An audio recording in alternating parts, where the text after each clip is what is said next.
Hello and welcome to episode 309 of Super Switch Headz, the premier Nintendo podcast on all of the internet. My name is Jordan Willis. My name is Emma Rain. And my name is David Howe. Wow, welcome. All right, 1 week in, the Switch 2 is out. We're going to be here talking all about our impressions for that and Mario Kart World. And of course, before we get into all that, we'll get into the news. A little thing called Summer Game Fest is also going on. I don't really know what that's all about. Steam Next Fest is also currently going on. I don't know what that's all about. And maybe the Legend of Zelda movie is delayed.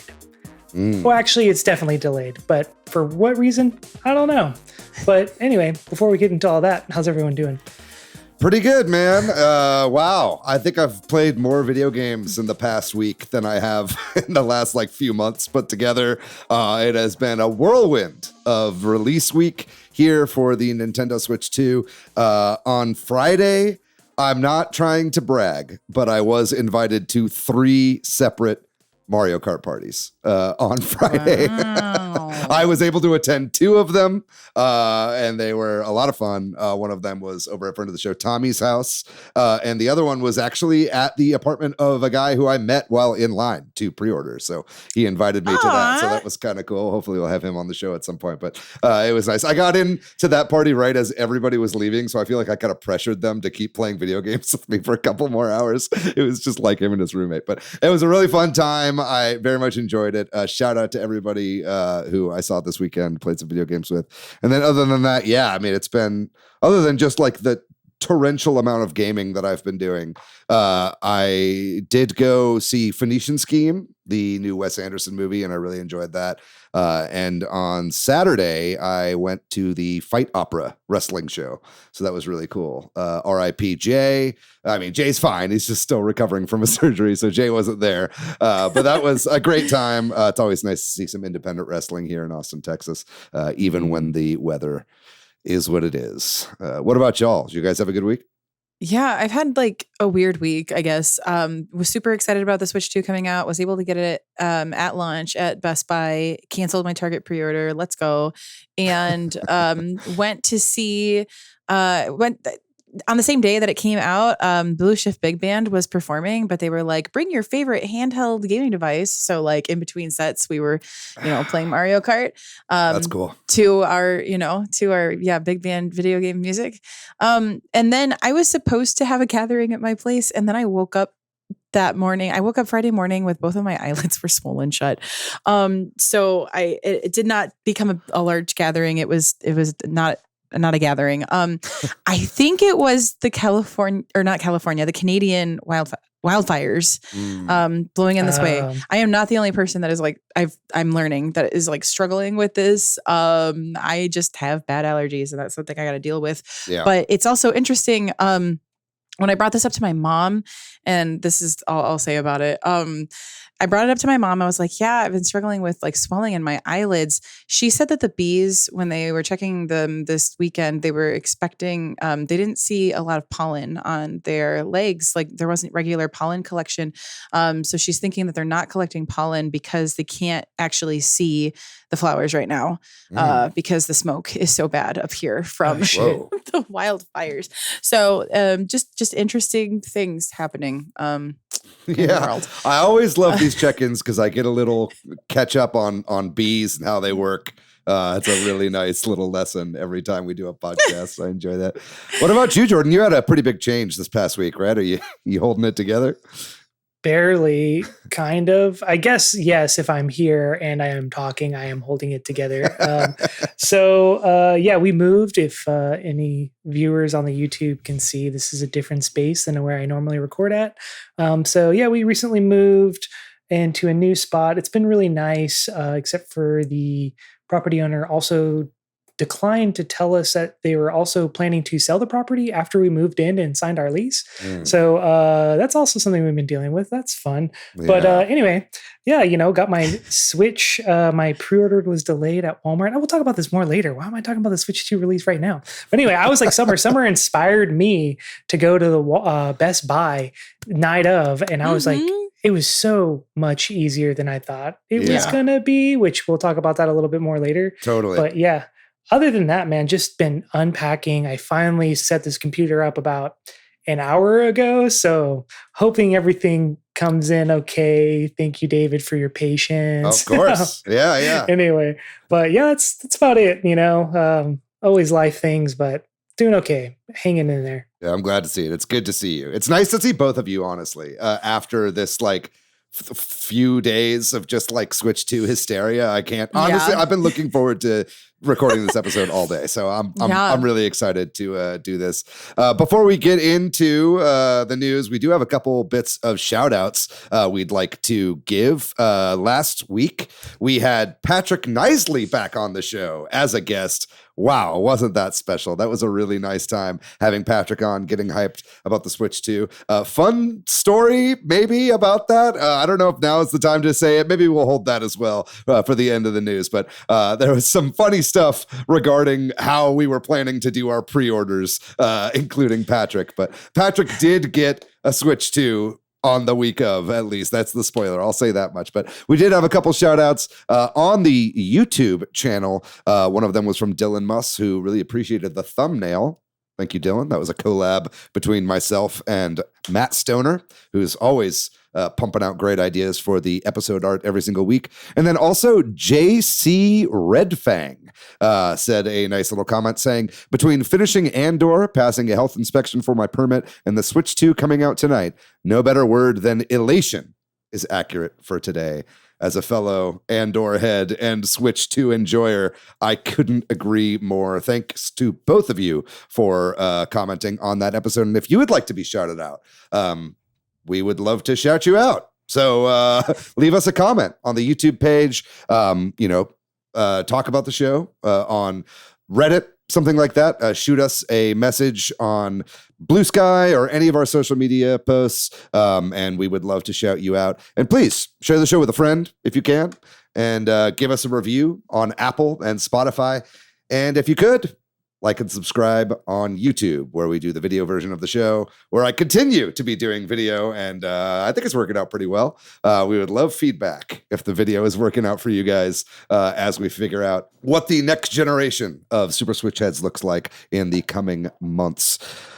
But all that out of the way, let's go ahead and get into the news. There's obviously a bunch of Nintendo news, but we're going to be putting most of that kind of into the main topic or leading into the main topic. So let's start with a little bit of non-Nintendo news. That being that Summer Game Fest, Keighley Fest 2025 has wrapped up.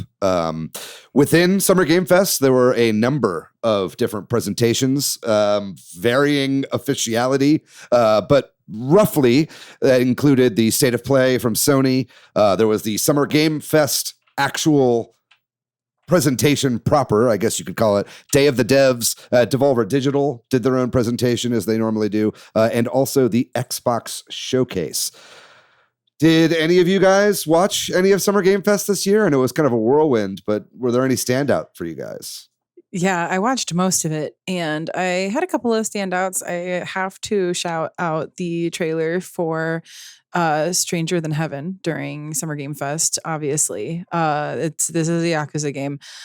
We got teased this game back at the Game Awards, where it said it was going to take place in 1915.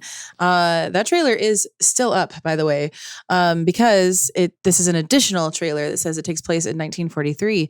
It was originally called Project Century. I'm excited about this game because, I think this is a way bigger project than we're realizing. I think it's taking place over 100 years. I think there might be a supernatural element because they keep showcasing this guy that's got blue piercing eyes. I was also really excited to see more on Mina the Hollower. I think that had really only been teased by the company that does Shovel Knight. Yacht Club Games. And it's looking really good. It's looking really fun. I love that it's getting a Halloween release date. That's also really fun. That they're leaning into that. Mm-hmm. Yeah, this is the first time we got the release date for that, correct? Correct. Yeah. We had only been teased on just what the game is. It's like Game Boy Advance, but not.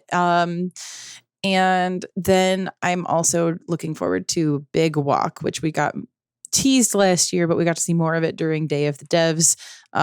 Love that this is literally just a game about walking around and talking with your friends.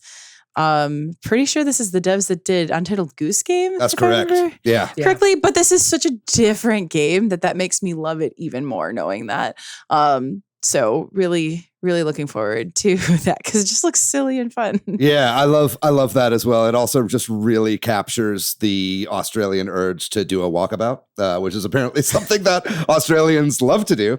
But yeah, it looks like it looks almost like a collaborative like Myst type or like walking simulator maybe or something like that. I don't know. It's very, very charming. The graphics are awesome. I love the idea that it's like this super realistic world with these really low like poly characters, like very simple geometry and everything like that. And I don't know. I think Big Walk looks really good. That would be a shoo-in for Switch 2 with the onboard mic and everything like that. Yeah. So I really hope that they bring that here. What about you, Jordan? Was there anything that was standing out to you from Summer Game Fest? Yeah. So the Sony State of Play, they announced they're redoing Final Fantasy Tactics to Ivalice Chronicles, which I've never played Final Fantasy Tactics and I've always wanted to. So seeing like a nice updated version, it's actually going to make me jump on that.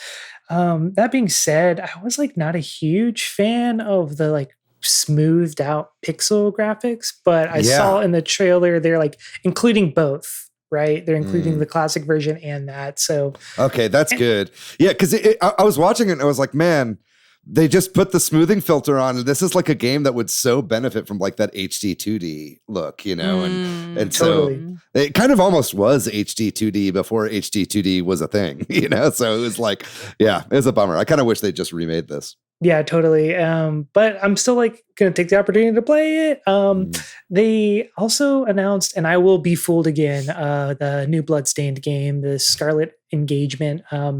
Played Bloodstained twice all the way through, and both times don't know if I love it, but I still played it twice all the way through because I'm such an Iga fan. So I'm excited though that they're continuing that franchise because Castlevania still got legs, and even if Konami doesn't want to make it. The other ones that really stood out to me was Felt That Boxing, because it was just like a puppet boxing game, which just the graphics looks insane. And I was like, oh, okay, that looks like fun. And then at the end it said music by Flying Lotus. And I was like, okay, never mind. Now I'm 100% in. I'm a pretty big Flying Lotus fan. Love pretty much every soundtrack he's done. So I'm really curious to see that. Yeah, I loved the look of that too. Like you didn't really see until the very end of that trailer, but it was like, because at first I think it was just like straight up footage of puppets. Like I don't think that was gameplay, but then at the end it kind of like revealed that it was like a Punch Out style first person boxing game, like, and then and the graphics looked just as good as the footage that they had showed earlier as well. So it was, I don't know, it was definitely, that one left a pretty big impact on me as well. I'm glad to see that you are also excited by that one. Yeah, and then the other, I'll just pick one more. The other one I was like really actually stoked for is called Blighted. This one's by Drinkbox Studios. And they're like quietly one of my favorite studios. They made the Guacamelee games, Nobody Saves the World, and Severed. And I just think they have like an incredible art style, like in all of the games that have such a good game feel. And Nobody Saves the World was so much fun. And I didn't really like meet a ton of people who ended up playing that game, but I played it all the way through. I unlocked all the different transformations. And this one looks to be more of like an isometric style, almost kind of like Diablo, but more actiony. I was really a big fan of like Death's Door, and it kind of reminds me of that as well. So I'm really stoked to see this. I think they have like just such an interesting art design, definitely more like Mexican inspired folktale kind of aesthetic, and just to see that in that world would be really cool. But yeah, David, did you anything stand out to you? What did you see? Yeah, I mean, there was definitely a few things that I thought looked pretty cool. In the State of Play, we got a new Luminous announced, which is insane, and I never thought I'd see.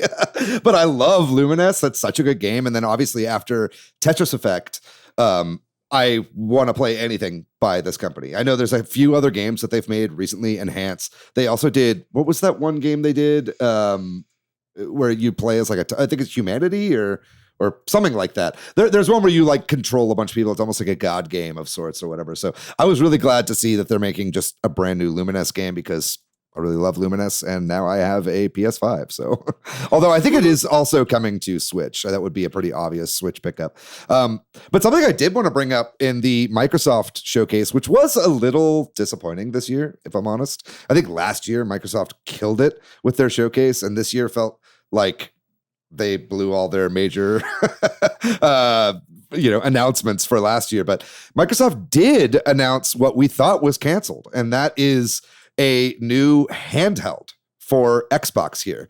Now, it's to say that this is like the Xbox handheld is maybe like a little misleading. This is essentially an ROG Ally X with Xbox branding on it. And it's got a little bit different under the hood, but basically Asus has been making these ROG Allies for a while now. And in fact, they also just did a collab with Steam, where they basically put out the first handheld that ships with SteamOS already on it. So they've got their ROG Ally X out running SteamOS, that's running Linux, Proton, all this kind of stuff. So Steam has like open sourced that so anybody can use it. It seems like this is like in collaboration with Microsoft. So this will be running Windows 11, but I think the news here was that this is kind of like a new version of Windows 11 that basically turns off a lot of the bloat that comes with like desktop Windows 11. So this will boot straight into the games launcher, the Xbox games launcher. It should allegedly free up multiple gigs of memory that is usually taken up by the operating system, right? And just to basically make it a smoother experience, it's supposed to have way better standby than other Windows-based handhelds and stuff like that. So all of that's like pretty exciting. I'm glad to see that something has come of this, although I think that most people were sort of expecting Microsoft to be putting out their own handheld and creating their own hardware. And this feels like it's going to be another one of these, third-party Windows handhelds with like a dedicated Microsoft button, And so I would be very surprised if this thing comes in anywhere under like $750 or something like that, because really, yeah, I mean that the ROG Ally with SteamOS. Let me see. So when they announced this, they didn't announce the price. I don't think they did. No. Yeah, I don't know if they even have the price of the Steam one, but they're very expensive. The reason that Steam, and by Steam I mean Valve, obviously, has been able to make cheap, affordable PC handhelds with the Steam Deck is because they know that they're going to be getting a cut of every single game sold, right? So they're able to sell it at a massive loss. And I think, partnering with a company like Asus here, Asus is going to need a higher upfront cost. So anyway, that's just a little bit of an update on kind of what we had talked about last week with the Microsoft handheld. And that was part of the Microsoft showcase. But sorry, we didn't talk about any games in your showcase, Microsoft, but we just have so much Nintendo news to talk about here. But that, I think, is pretty much the wrap up of our coverage of Summer Game Fest. There's a lot more out there online, and there was a lot more we didn't talk about. So if you're interested in any of these, I would definitely recommend watching some of them this year. I think overall the presentations were pretty solid. I think Microsoft excluded. So that was good to see. But with that, let's go ahead and move on to next little bit of non-Nintendo news, and that being another fest that's happening currently, being Steam Next Fest. And that just started today. That's the day that we're recording, which is a Monday. And it is running, I believe, through June 16th. So Steam Next Fest, if you're unfamiliar, I think happens quarterly, if I'm not mistaken. And it is where all the new indies basically show off their new demos that for games that'll be coming out in the immediate future. And so right now I've got a demo of a game called Aero Machina, which I've been very excited for a long time. Finally got a big demo that has come out today. I haven't been able to play any of these. In fact, my poor Steam Deck is gathering dust over the past week as my Switch 2 has been getting all the love. She's jealous of the Switch 2. That's all I'll say. But are any of you guys excited for Steam Next Fest? Do you ever check out the demos when Steam Next Fest is coming around? No. Sorry, I probably would. Yeah, I probably would if I had a Steam Deck, but I'm just not on my computer that much. Same. It does make it a bit more convenient to do Steam Next Fest when you have a Steam Deck, because you can just kind of dip in and dip out. You don't have to start your whole computer up and have it be a whole to do. But next week, hopefully, I'll have actually tried some of these demos, and we'll be able to do David's Steam Next Fest corner and talk about some of the highlights that I was able to find there. But let's go ahead and move on, starting the Nintendo news for the week. The Legend of Zelda movie has been officially delayed. This is not a huge delay. It's still 2027. I think originally the movie was slated to come out March 26th and has now been pushed back to May 2027. This was enough of an announcement for Shigeru Miyamoto to take over Nintendo's Twitter and say Miyamoto here and announce that this was happening. Do you guys have any thoughts on this? What do you guys think this delay might be about? And does this give you more confidence in the project, or does this make you nervous about the Zelda movie? I think, also, why didn't they announce this in the Nintendo Today app? Like, what's the point of this app if not to make announcements like this? By the way, I just want to say that off the bat. Great question. Honestly, this doesn't make me feel one way or the other about the movie. A 2-month delay in the scheme of production is nothing. Like, I think the Avengers movie got pushed back, and they just saw a good time spot to fill in the year's calendar. They said, you know what? May is going to be better than March. Kids are getting out of school. It'll have longer legs over the summer. Like, they just saw a great opportunity to jump on that open time spot in the schedule. That is the exact weekend that Avengers Secret Wars was supposed to come out. That's now been pushed back to December. So definitely, I think that is like a primo weekend, right? So it makes sense that they would just want to take that spot. Yeah. I'm going to say something that I'm surprised that Jordan didn't say as the resident park-pilled person, but I almost wonder if with the amount that I've seen at the Nintendo parks, it does look like they are kind of gearing up. Like there's a lot of Zelda hints throughout the parks, even though there aren't like out like full-blown Zelda anything quite yet. So I'm almost like, oh, maybe they're timing it with something with the parks. Like this is a 2-year project. Like we're going to do a full blown like Zelda situation, just like we're doing DK this year. Interesting. I mean, that would be a huge. That's my tinfoil hat moment for you. I would love a Hyrule part of the park. I think that would be so cool. So I'm definitely in. Either way, I when it comes to the production though, like you were saying, Jordan, I don't think that a few months here is going to make a huge deal. I mean, it's invaluable for people that are on the post-production team and the visual effects departments, which will be very, very, very thankful to have the extra time. Any extra time is always appreciated for any department, but especially in post-production and effects.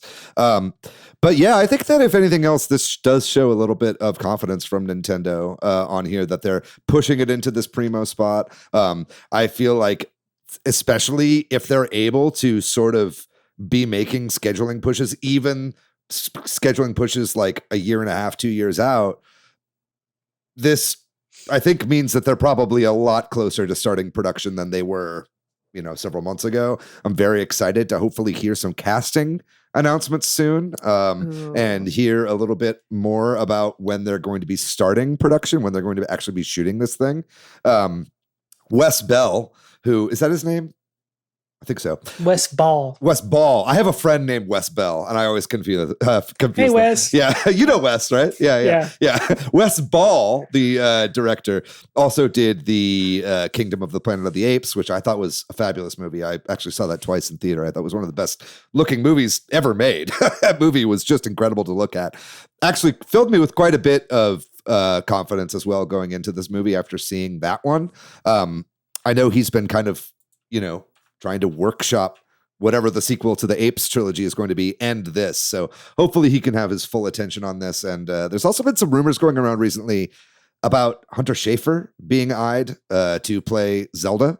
That's been going around kind of in the past week or so. We didn't report on it last week, but rumors have been swirling that Hunter Schafer might be eyed for this role. That I am 100% down for. I know that would probably make some people mad if you're familiar with Hunter Schafer, but I think that is spot on casting, and I really hope that is true. But we'll be giving you all of our latest Zelda movie news as we learn more about it, hopefully in the coming month or so.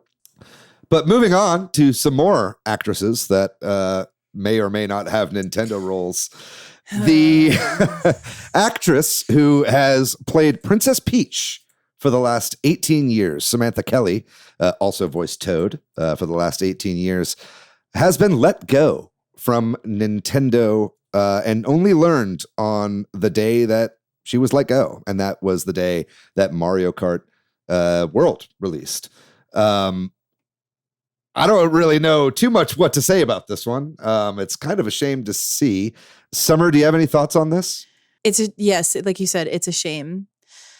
But also, how do you find out that I guess if you thought that all of your voice was like stocked and they've just been like using your assets for like how long, I guess. Mm-hmm.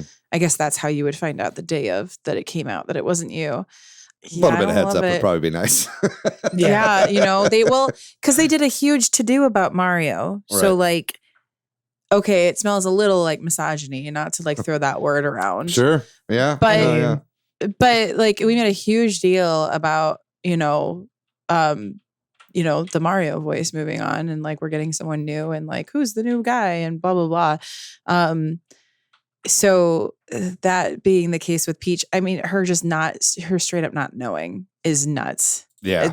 It's honestly not a good look. Mm-hmm. Like that sucks. Yeah. I don't love it either. And also do we know who the new voice of Peach is yet? I don't think so. Right. I think that's still kind of a mystery. I literally just tried to Google it and nothing came up but this article. So right. Maybe I need to do a little bit more digging, but I couldn't see it immediately when I did that. So right. Interesting. Yeah. So Samantha Kelly, I suppose, is the voice in Mario Kart World, and that'll probably be her last role, I would imagine. I know she did reprise the role for Princess Peach Showtime.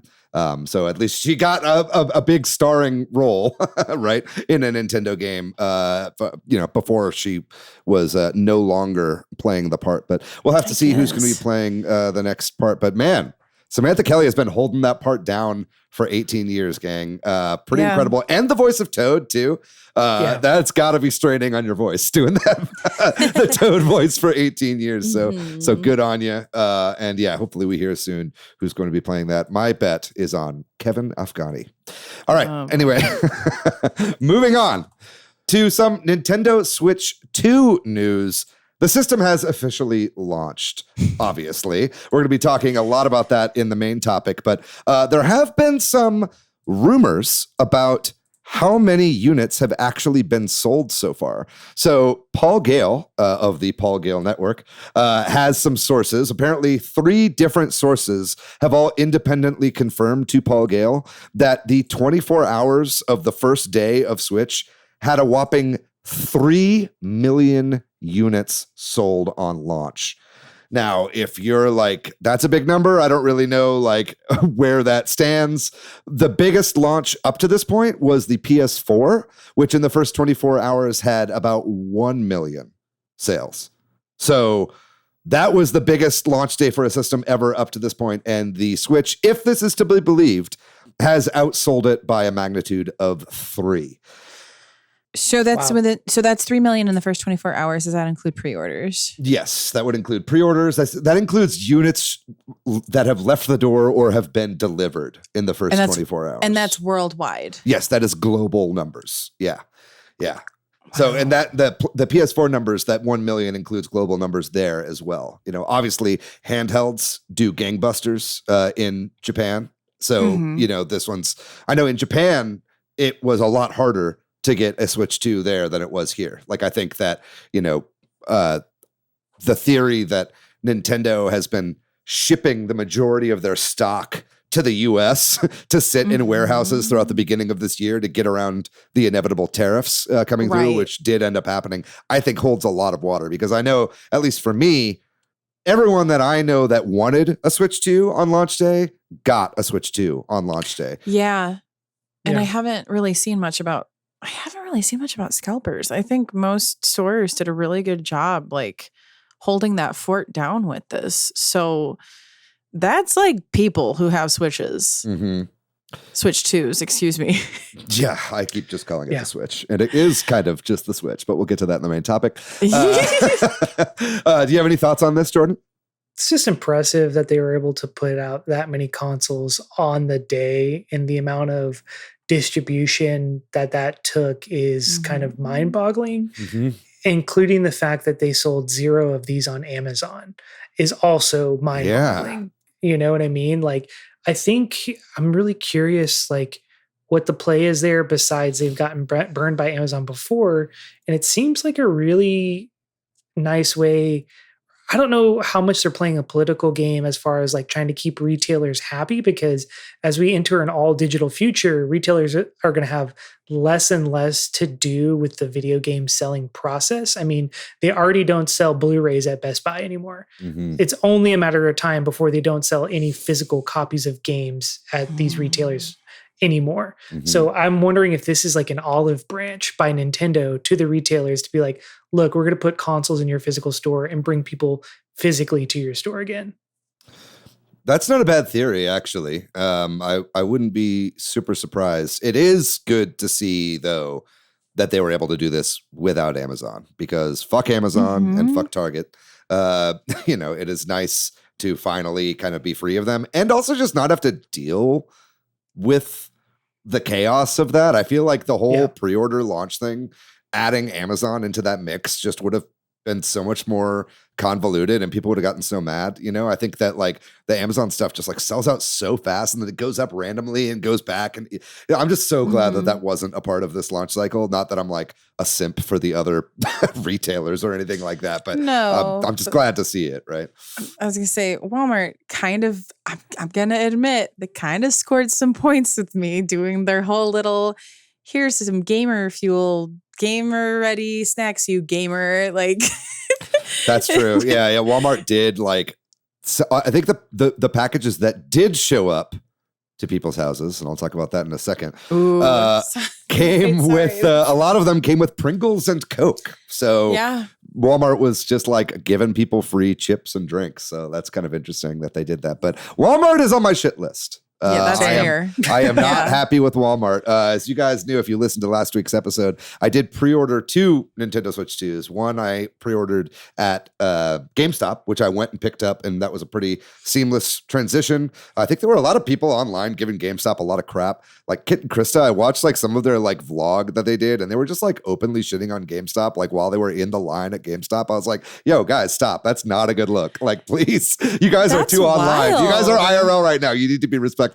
But I had a good experience with my GameStop. It was a very smooth process. It took a little bit of some time, but whatever. They were there all day, like dealing with this stuff all day long. So I give them a pass. But Walmart, on the day that, or I guess the day before, that morning, canceled my pre-order out of nowhere. And this was after not out of nowhere. I'd gotten several emails from them being like, update your payment information. And I did update my payment information. I kept getting into chats and calls with Walmart customer service, and they were like, don't worry about it, bro. It's going to be fine. Like we've got it. We've got it in the bag. Like it's just a problem on our end. You'll get your pre-order. And then the morning of, they were just like, nope, sorry, you don't get one. So I was devastated. I was so upset because I had, got that for Patrick and his kid, right?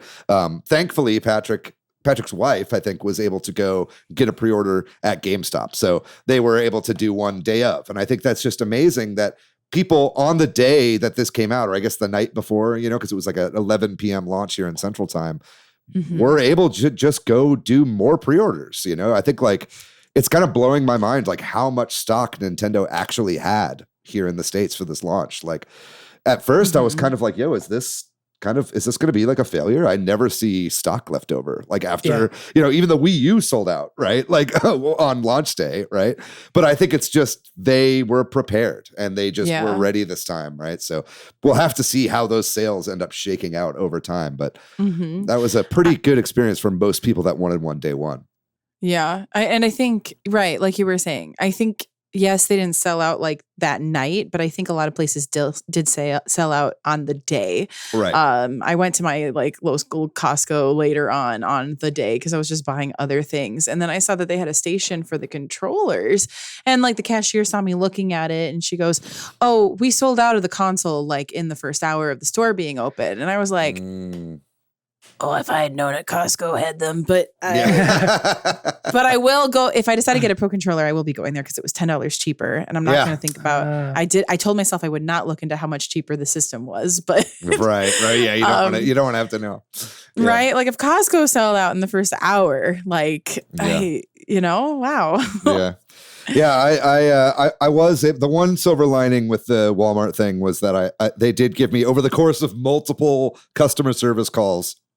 They gave me a $10 gift card and a $25 gift card. So I had $35 off. I spent that $10 on a digital code for Welcome Tour. So I got that game for free. So I can play it ethically and not worry about the fact that it was whatever. And then also I did get a Pro Controller with the other $25 off. So that I got one for a little bit of a discount there. But last thing we'll say about this before we move into the main topic. And sorry, were you going to say something, Jordan? I'm just going to piggyback off of you. Walmart was on my shit list as well because I pre-ordered and they said it was delayed, and because it was delayed, I kept asking them, hey, is it going to be delivered on time? Is it going to be delivered on the launch day? And they're like, no. So I said, okay. And then they're like, you can't cancel it. Also, you can't change your address because I was in the middle of moving. So I kind of like had it shipped to a neutral address that I will not share on the podcast. But don't if you ask me, I'll let you know. And so it was just like, okay, well, shit. Then I had to like go to my plan B. I was like, okay, I got to go figure out how to get one of these in person. Went to GameStop. They're a little bit on my shit list too, because they opened up the new pre-orders at 3 p.m. I made the mistake of going to a particular one that I guess was like a busier, and they didn't really count the line or say, hey, you'll get one or not. Or like some people were there just to like do their check-in and make sure they could come to like a midnight launch. Yeah, I did that at like 7 p.m. or something. Yeah. Yeah. So I showed up at like 2:30 to try to get it. And anyway, I was 3 away from getting one, and it took forever. And I was so peeved because they were also taking trade-ins. So they only had 2 people on the kiosks. I felt so bad for those employees because it's just like a bunch of nerds in the line being like, am I going to get it? Am I not? And no one counted the line. So it was just, by the time I was like, dude, I kind of hate GameStop and I don't know the next time I will shop here because I had such a terrible experience. And then when I went to Best Buy. They probably want to be around for too much longer. So you're probably okay with that. And then I went to wait in line at Best Buy, inspired by Summer. And the dude 3 in line in front of me, shout out to this dude, was like, oh yeah, I work here. I clocked out and went home and changed and came right back. If you're in line, they're counting the line all day. If you're in line, you're fine. That's good. Yeah. And so I was like, okay. And then they came and I saw them counting the line. I was like, oh, he's like legit. Like this guy. Yeah. So I was like, oh, and then when I went in, they had like a dozen employees working. So I was like, yeah. Our Best Buy was really similar. There was a lot of employees working. I didn't realize that the Best Buy that's like a minute from my house is like the only Best Buy for like a while. So there were people that came from like 30 minutes away to be there. They like, we were talking, people were like, oh, like, where are you from? And I was like, oh, I'm right down the street. And they're like, oh, we came from like 30 minutes that way. And I'm like, what? But, I had gone into the store earlier just to confirm, like, hey, do you know how many units that you have? And they were like, oh, yeah, we've got 120 bundles and 45 non-bundles. And I was like, oh, cool. So as long as I'm like 100 in line, like, I'll be fine. Yeah. And I got there. And when I got there, I'm like counting the line. I'm like, 41, let's go. And then they had employees coming out regularly. They were trying to get people to go inside to do the credit card too, though, while they were there the whole time. But it was other than that, it was a good experience. We had a Nintendo rep that was there that was like hyping people up. It was kind of an ordeal at my Best Buy. Yeah. That's great. Yeah, I'm glad to hear that most people that wanted one got one, and I would imagine that like also in like the coming like weeks there will be restocks as well. Like I don't think. Yeah, and I think that Nintendo, I know like their own shipments are going out as well that you could buy from the My Nintendo store. People are finally getting those packages. And they actually look really nice. The packaging there has like Mario on the inside and everything. And they've got a whole special box that they come in and everything. But the one last thing I'll say about the launch that some people were pissed off about in more fuck GameStop news is that because the way that the boxes are set up at for the Switch 2, the screen is kind of right up at the top of so when you open the box, the screen is right there. So some GameStops were stapling people's receipts to the boxes and literally puncturing the Switch 2 screens. So, okay, I have to ask, was there like multiple reports of this? Because I saw one photo. Oh, yeah, there were multiple reports of this. Yeah. So apparently it was happening at multiple GameStops, and then the word got around being like, don't staple the Switch boxes to all the employees, and they stopped doing it. But fortunately, that didn't happen to me. My Switch 2 is puncture free, but anyway, something to think about there. But that's going to do it for the news here. And this is sort of the main topic, but we're going to transition now into our main topic. And that is our first week with the Switch 2, followed by a little mini main topic afterwards, which is our impressions of Mario Kart World. And we'll be talking all about all of that after this break.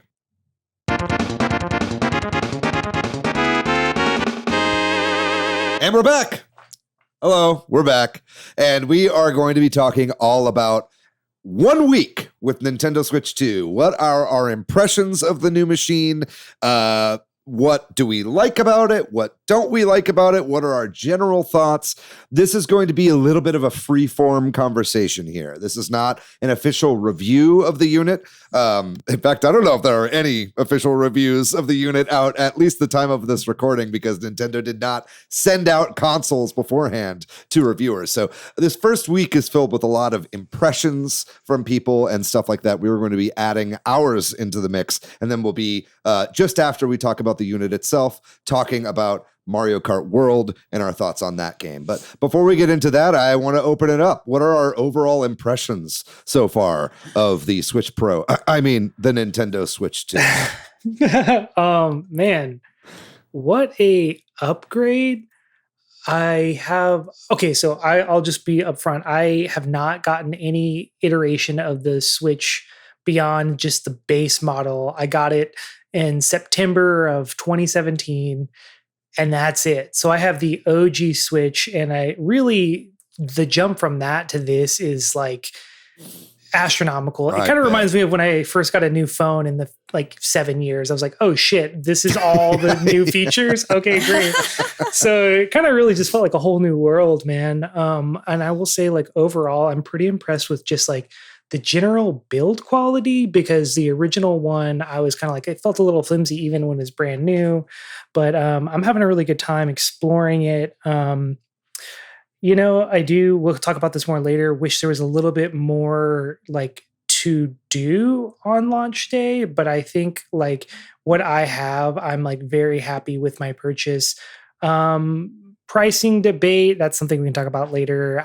Is it worth it right now? I'm not really sure at this point in time. I think I'm gonna have to give it about a month and a half to kind of like let it settle, but I'm not having regrets. I was gonna buy this no matter what, so like I'm glad to have it now, and it's been really fun to play Mario Kart World, just flat out. But yeah, what about y'all? What do y'all think?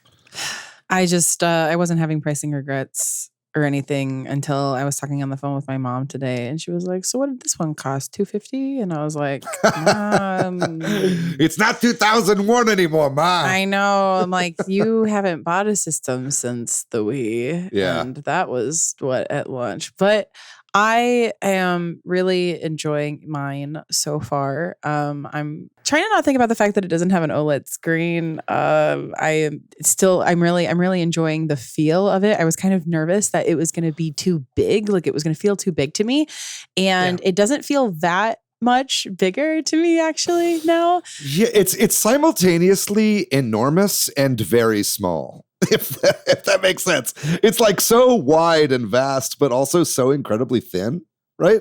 Oh, yes. It's retained the same, right. It is like the same thickness, I guess, as the original Switch, because that was a highlight from their reveal videos.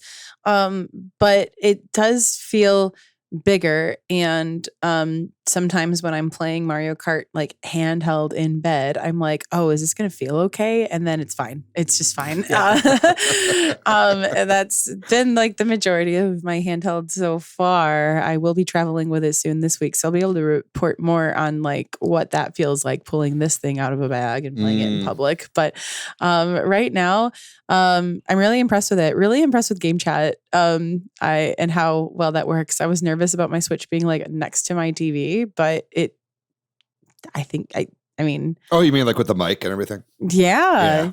Because I don't have a mic. I don't have a Pro controller, like a new Pro controller. So I don't have a microphone like near me. It's on the Switch. So right. Really impressed that that's working really well. Yeah. Everybody that I know that has plugged like a mic into the system or has used like Bluetooth headphones, their mic has sounded worse than when they're using the onboard mic that is like, because they're sitting on their couch and it's like by the TV. It's like kind of a miracle how good this mic is. It's really, really good. That's what it's designed to do then, or how it's designed to work. That's why it took so long. They were perfecting that specifically.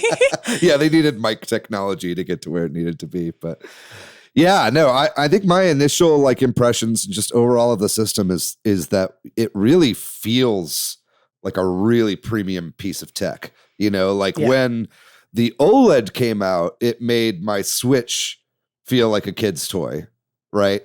And then now I'm holding the Switch 2 and it makes the OLED feel like this plasticky sort of, I don't want to say a kid's toy, but it certainly feels much more premium than the OLED does, like in the hands. Like the material kind of has this sort of like matte finish to it.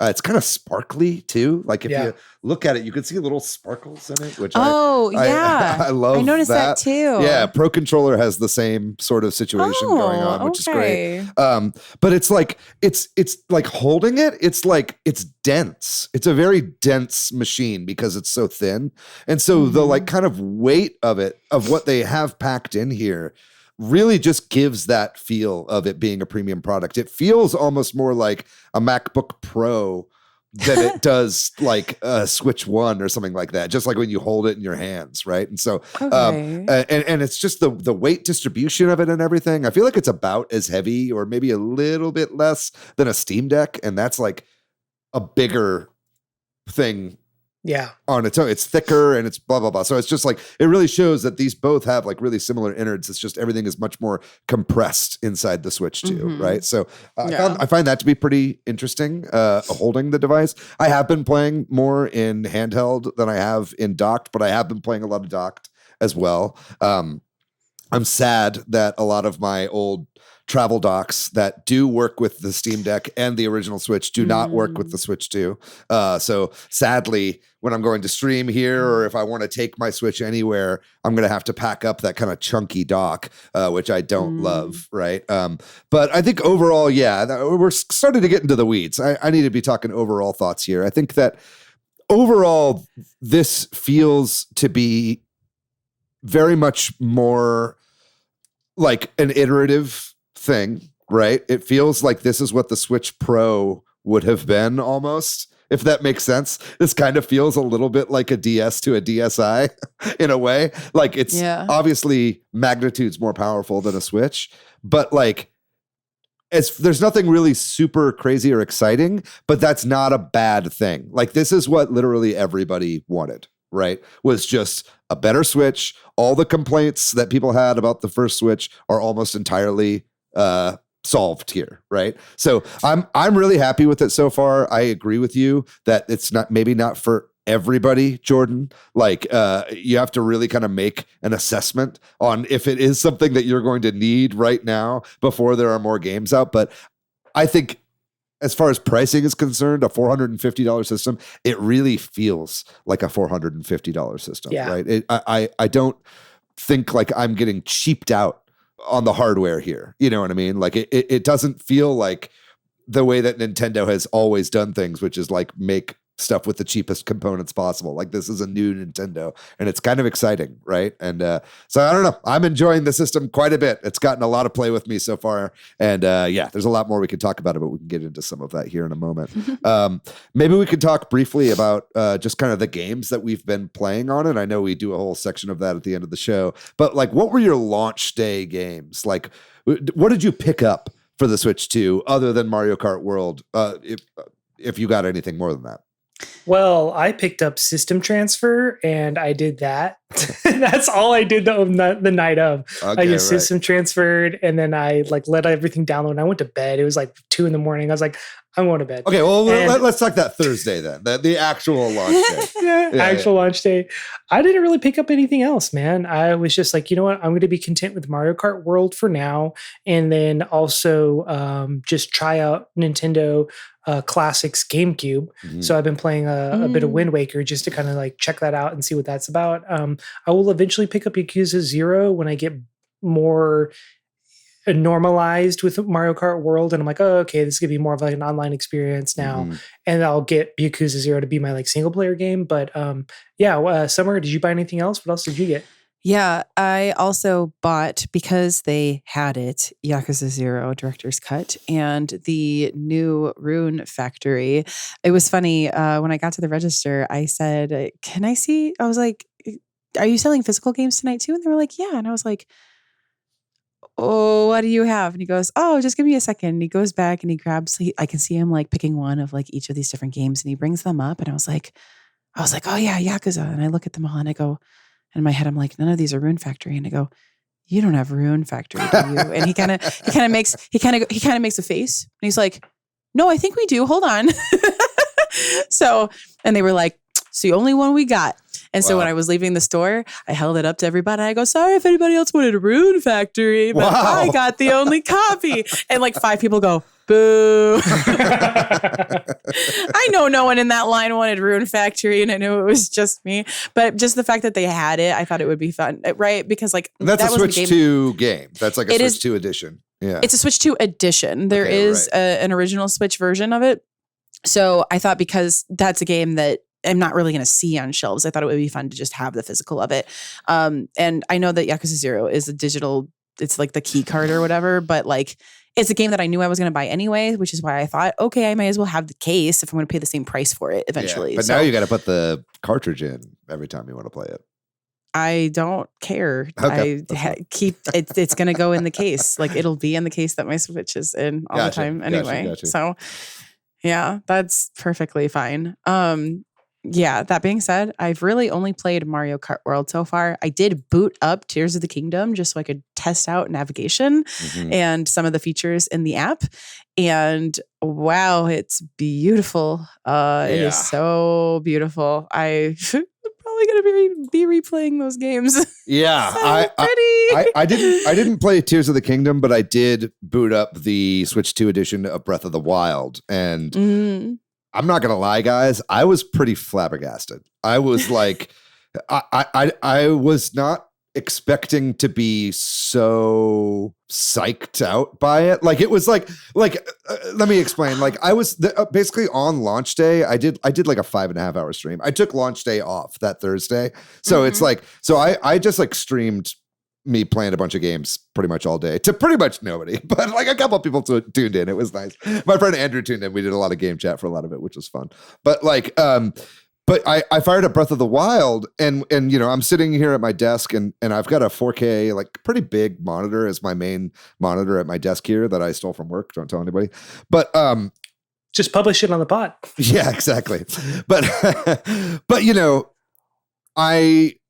so I'm sitting right up at the monitor, so that definitely has something to do with it. But it's like playing Breath of the Wild at 60 FPS in 4K when I'm sitting this close to the screen was like a really, really immersive experience. And I felt the scale of that world in a way that I had never felt that Hyrule before in any of the game incarnations that I'd played up to that point, be it on a TV or a handheld or whatever. It was just like really, really immersive. And it's like, it was like, oh my God, I got to go over there. That's so far away.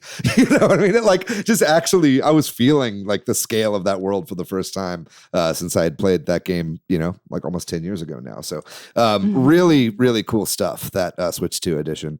Was there anything else you played on launch day, Summer?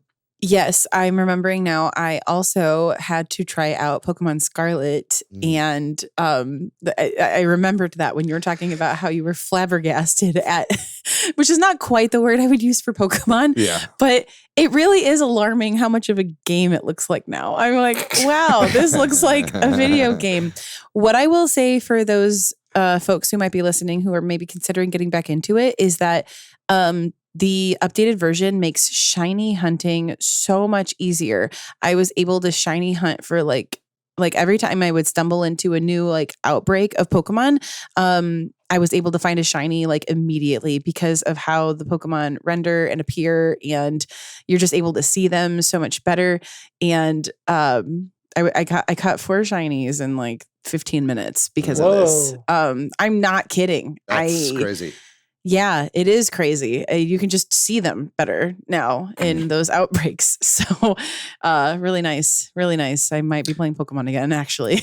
That's definitely one I'm going to pick up because like I held off knowing that this was eventually going to get upgraded. And I was like, I'd rather just play it when it's actually fully playable instead of at 20 to 30 FPS at the best. So the animations are great. I went ahead and did a gym leader rematch battle just to, you know, see like the full scope of animations. And it looks good. It actually looks good. It's not like hurting me to look at it anymore. I fired it up a little bit and then I immediately got lost because I didn't remember any of the controls or like what to do in Pokemon. I'll probably just have to restart that game if I'm honest. I think I only got like 10 hours into Pokemon Violet. So I think it's probably worth just like restarting at this point. But it is like a rock solid 60 frames per second to play Pokemon now, you know, which is pretty amazing. You love to see that. I also did a lot of Nintendo Switch 1 gaming on launch day. One of the first things I tried was Echoes of Wisdom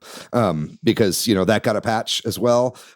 So I think the main thing is resolution, but then just through the main power of the system, all those, you know, horrible overworld frame drops that you would get on the original Switch, those are gone entirely. Right. So that was really great to see. It was also nice. This was a copy of the game that I think was Patrick's copy, if I'm not mistaken, because Patrick is logged in on my Switch. I was pleased to see that I fired up Echoes of Wisdom on my Switch 2 and just immediately was back in the game where I had left off with my save on Patrick's account, like on my old Switch. It all just transferred perfectly. Right. So it was really, really cool to see that. I also was doing a lot of racing on day one. Obviously, there was a lot of Mario Kart, but I did also pick up Fast Fusion, which I've been really enjoying. It's a very fun, futuristic racing game, but very much more futuristic. It's made by Shinen, and it is a blast. It's kind of a great middle ground between F-Zero GX and Mario Kart World because it's not nearly as difficult as F-Zero GX, but it is quite a bit more technical than Mario Kart. So it was cool kind of going between this. But I was doing a lot of racing games on this day. It wasn't just this. I also picked up Ridge Racer, the Arcade Archives 2. So I was playing the original arcade Ridge Racer and also did fire up GameCube as well and played a little bit of F-Zero GX on the day. So I had to be hitting all my Nintendo Switch racing games up. The checklist, as it were. But what else was I doing on day one? I think I also picked up Welcome Tour. So I did stream that for a little bit. It's Welcome Tour. It's what everybody thought it was going to be beforehand. I'm enjoying it. I mean, don't get me wrong. Like, it's cool. It definitely should have been included. But there are some really fun mini games in there. And if you want to actually try out mouse mode with the Switch, it's one of the only games that actually uses mouse mode on launch. So, you know, at least one of the things that like shows it off best out of anything else. So that was cool. Definitely to play some mouse mode games. Have you guys tried using mouse mode just like on the main menu at all? I did it when I first got the Switch and I was just waiting for it to do the system transfer. I was like, oh yeah, it can also be a mouse. And it immediately showed the cursor and I was like, ah! I honestly kind of forgot until y'all are talking about it right now. I'm like, oh yeah, this is mouse mode. I'm kind of waiting till Metroid Prime 4 to really try it out. I think that most people are going to forget that mouse mode is a thing throughout the entirety of the Switch 2's life. Not me. Saying it right now.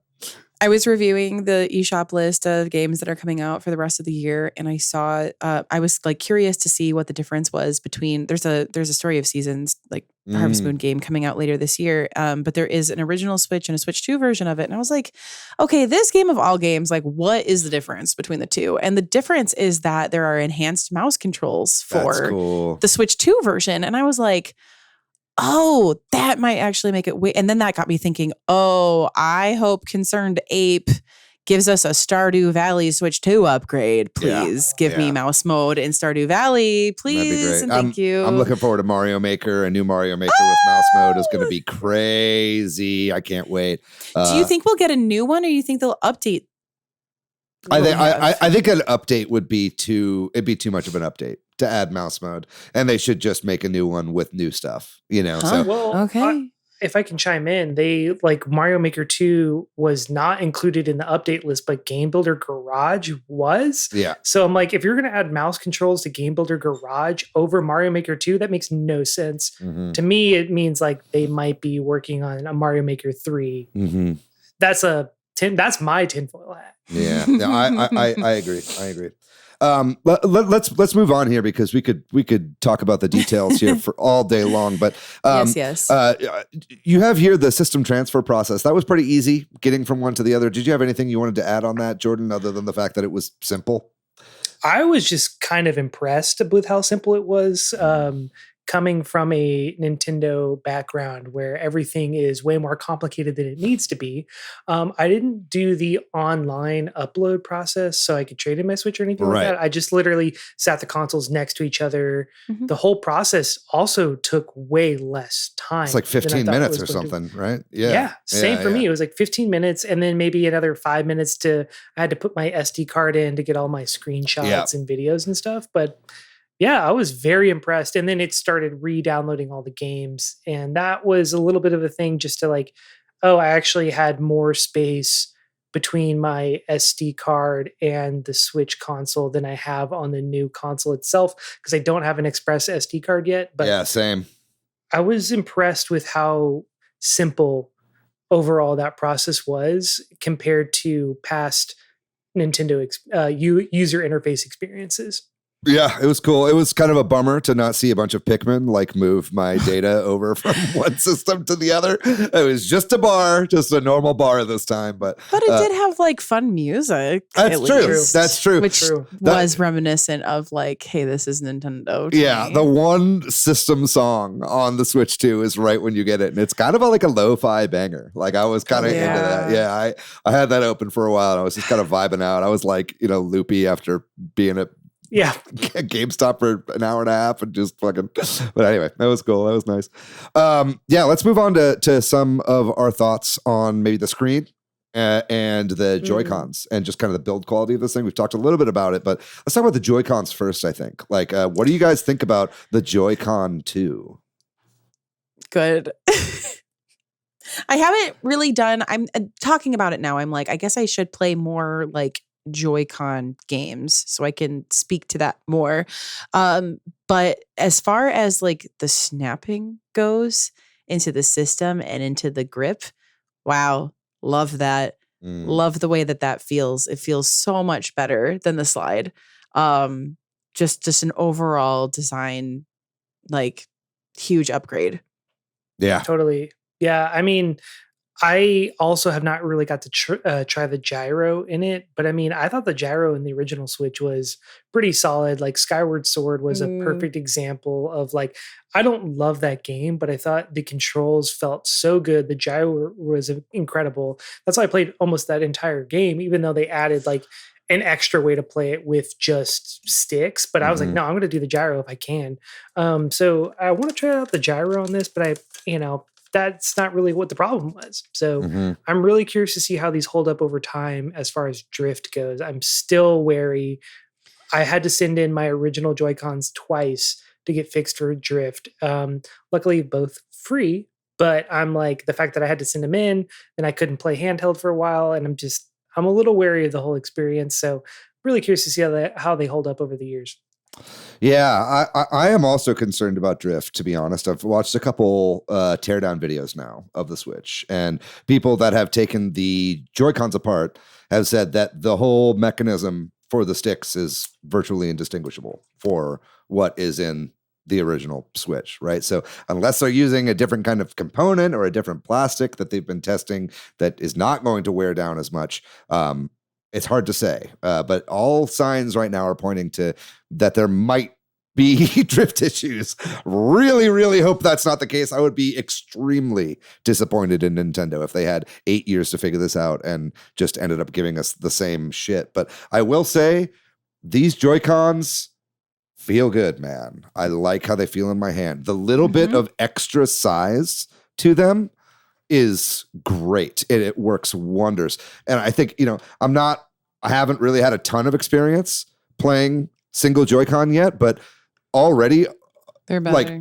The way your fingers rest on the SL and SR buttons up here feels very natural. I'll say the buttons are phenomenal on the Joy-Cons. Yeah. I think playing the Switch in handheld feels so much better. Just the buttons are a little bit bigger, and that goes a really long way. And also just the tactile press that you get from pressing the buttons feels, it's solid, and you feel it as it clicks. It's not lacking anything. It's not squishy, but it's easy to do. And it's a gentle press, but it's a good solid press. I've been obviously putting the system through its paces on Picross and Tetris and just all the stuff that I normally play.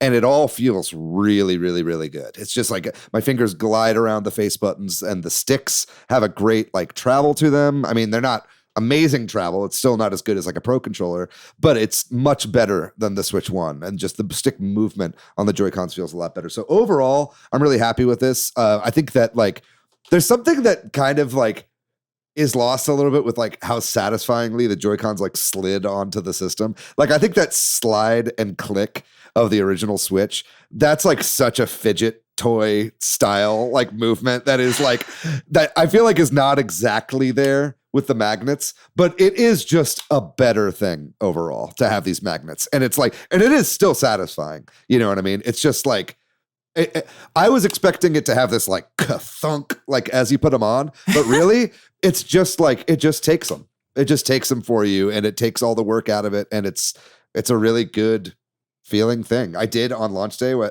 I was at a friend's house for a party. I did pull both Joy-Cons off at the same time and let the system fall in my lap, and everybody was like, "What are you doing? Stop!" And you guys are all making the same face right now.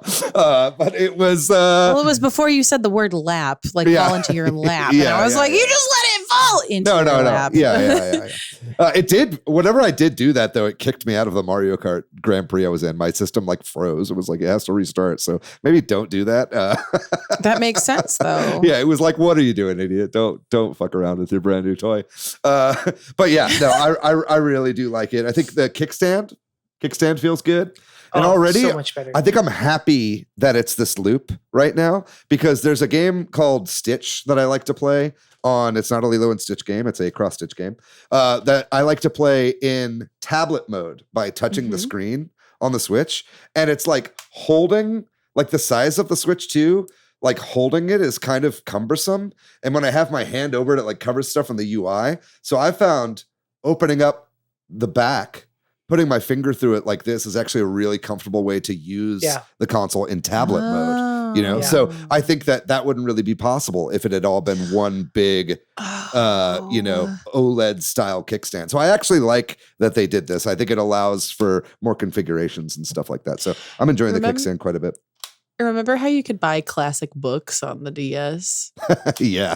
I'm ooh, I need that on the Switch too now. I mean, hold it. This is a big tablet. We're getting into Android tablet size, yes. And so I think that give me books on my Switch. Yeah, I'd love to see much more tablet only stuff with a screen this size. I think Clubhouse Games is going to be a viable thing to play touchscreen chess on with this. I'm already thinking about how I'm going to use my because Clubhouse games, the notable thing about it is that the game share, right? That you can share the game that you're playing to somebody else's Switch that doesn't have it. Mm-hmm.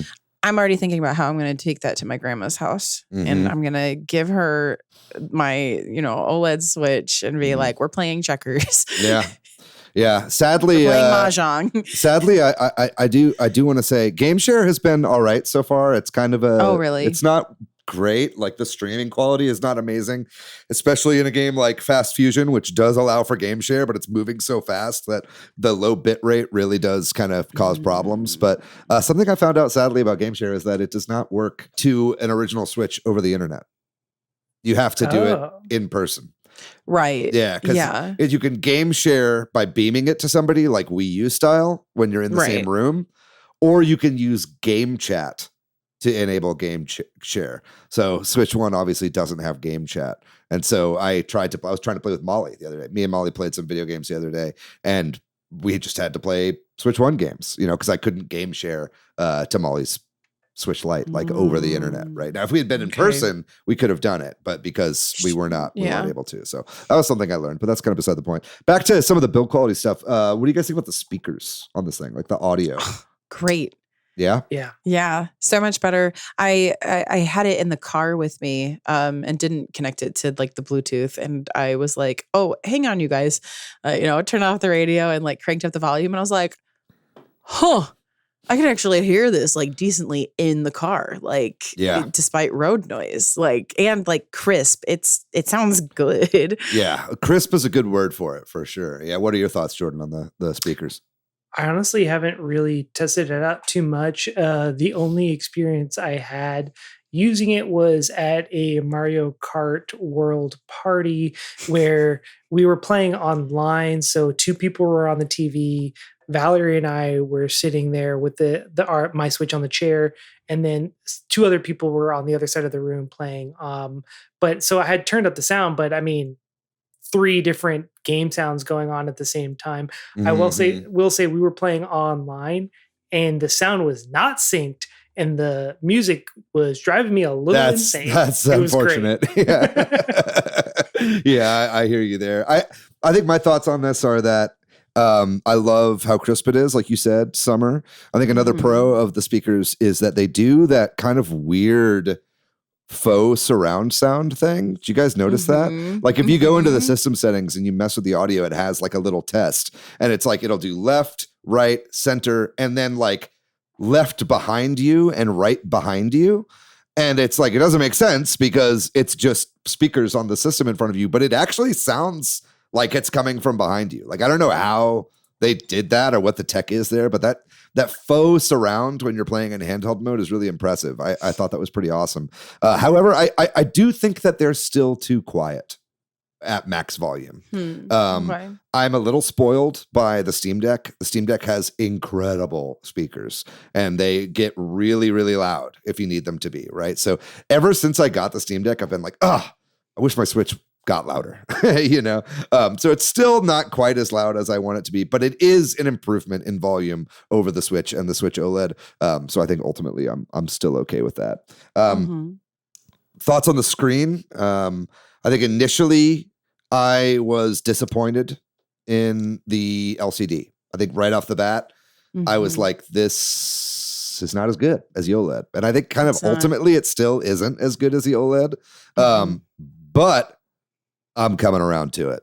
I'm coming around to it a lot. And I think the sheer size of it, the brightness, and the HDR, I'm really starting to enjoy. What are your guys' thoughts on the screen so far? I mean, I'm coming from a Switch 1, so like OG Switch 1, so anything's going to be better. I am impressed with the brightness and the dynamic range of the screen. I think that is like something much more improved. And it kind of really showcases how far LCD technology has come in 8 years. That being said, I don't really have a ton of experience with the OLED. Summer, what do you think? Yeah, the screen quality side of it is, or I should say, like once you're used to it, it's like kind of hard to go away from it. But the sheer improvement of like frame rates and things like that, I don't know that how much I'm going to be able to actually go back to my OLED like model. I mean, because the just frame rate and camera controls, like that kind of stuff is so valuable to my brain and my ability to continue playing games and like not get sick or something like that. Yeah. I easily get sick. That stuff is actually really valuable for me. So from that perspective, like it's, pros and cons, give and take. So Yeah. I like it. It's coming around to me. I will say this is probably a boomer take, but boy, howdy, I cannot tell the difference between 60 frames per second and 120 frames per second. Straight up. There's like a mini game or like a tech demo or something in Welcome Tour that like is like, here's a basketball flying across the screen. Which one's 60 frames per second? Which one's 120 frames per second? And I like guessed right every time. But also, I feel like I maybe 50-50'd that one. It was really, really hard for me to tell the difference. So it's like, I will take 60 frames per second quality mode any day to 120 frames per second because I'm not really seeing any discernible difference. But yeah, like I said, I'm definitely feeling the look of this. I do want to quickly give a shout out. Do either of you have the Pro Controller? Am I the only one that got the Pro Controller so far? I got one. Oh, you got one too. All right, Jordan, what are your thoughts on the Pro Controller so far? Hell yeah, dude. It's so sick. It's so good. Like, is it worth $85? I mean, mileage may vary, but I'm very pleased with that purchase. Honestly, like that build quality versus the original Pro Controller, it feels lighter in a weird way. Like the weight distribution is just different, so it feels better in my hands. I like the other one was kind of like slick. I actually have honestly, I do have an original Pro Controller right here. It's like slick, right? This one feels more matte and it's like easier to kind of like play around with. Yeah. And I think the buttons feel better. The D-pad's much better. The sticks. Dude. Oh my God. Yeah, the sticks are incredible. The sticks, it's like they're lubricated or something. Yeah. It's like when you move them around in a circle, I can't even really describe what that feeling is like. Like it is, it's crazy. Like I sound crazy right now. So I need to get a Pro Controller. Is what I'm hearing. I would say it is worth $85. I mean, this is the best controller I can maybe get mine ever at Costco used. for $75. Yeah, that's true. Yeah. Go fly to Japan and get a Japanese Pro Controller for a little bit cheaper. But no, the Pro Controller. I mean, $85 is a lot of money, and I spent $60 on mine because I had a discount, right? But it's like. But man, I don't want to play with anything else. Like the whole first day, I got my Pro Controller the day after launch day, so on Friday. And I had spent all of Thursday doing that big long stream, playing split Joy-Cons the whole time. I was having such a good time. I was like, yes, this is great. It feels so good. And then I got the Pro Controller and I was like, oh, well, buy split Joy-Cons. I really enjoy the Pro Controller, man. And it feels so good. I like that it has the game chat button, which is really great. We'll get to game chat here next. But yeah, no, man, I love it so much. Like you said, the buttons feel incredible and the D-pad is fixed. They fixed the D-pad. It is amazing. I played a bunch of Tetris 99 on it. I never once had a single false drop. There was a couple times where I did false drops, but I chalked that up user error. Each time I could already tell it was going to happen, and then it happened, and I was like, all right, that's not the controller's fault. So yeah, Pro Controller, I think definitely worth it. I think some of the other ones, the camera, I've talked to some people. Let's rope it into the game chat discussion here. Let's move on to game chat because, this was a feature that I think a lot of people were poo-pooing before it came out. They said, what's the point? They're finally getting caught back up with all the rest of the systems. But I think that game chat is an incredible feature, and it's really, really good for a couple of reasons. One is the sheer power and clarity of that microphone. Right. Yeah. The fact that you don't have to, like any other game system I've ever used voice chat on, anytime I've used Discord on my phone, there's always some background noise or I can hear the game or I can hear my voice or whatever. I have had zero issues with game chat on here. Like one of my friends weirdly had a little bit of feedback on, but that was like for a second and it was gone as soon as we brought it up. So it was like, I'm just kind of blown away by how easy it is to talk to people. I've got thoughts on how I think game chat could be improved, and I think we should honestly do an entire episode on how Nintendo should improve game chat because there's a lot to say. But what are y'all's thoughts on game chat right off the bat? I was impressed. I like a lot of just echoing a lot of the things that you're saying. I think originally a lot of us were like, well, why don't they just have Discord implementation? I mean, because Discord's about to be publicly traded, and Nintendo, if we've learned that they are sticking to doing their own thing, right? They're like, well, we're not going to make announcements on X anymore. We're going to have our own app. Like, yeah, they're going to do their own internal game chat. I like that it's specifically your friends. I did enjoy that you had the option to like check which friends you wanted to be able to accept chats from. For the most part, I can see how having the C button would make it a lot easier because when I was doing it, I was using an old Pro controller and I did have to navigate to the home screen every time I wanted to make edits to game chat. Which can be a little difficult if your intermission between races in Mario Kart is only set to 10 seconds, but I still made it work. Really impressed with the quality of it though. Really. Yeah, it really is fun getting to see your friends' like little windows kind of bounce around when they're talking, because it really helps it to feel more immersive, like you're really with your friends, like seeing those boxes move around, the icons. It's already been helpful too. Like I've been able to like help people out, like because I did something already that they hadn't done. I was able to like walk them through like even like system menus easier. IT support now through game chat. Exactly. Okay. Oh, you want me to help you with this game? Okay, well, so first we're going to have to open up game chat.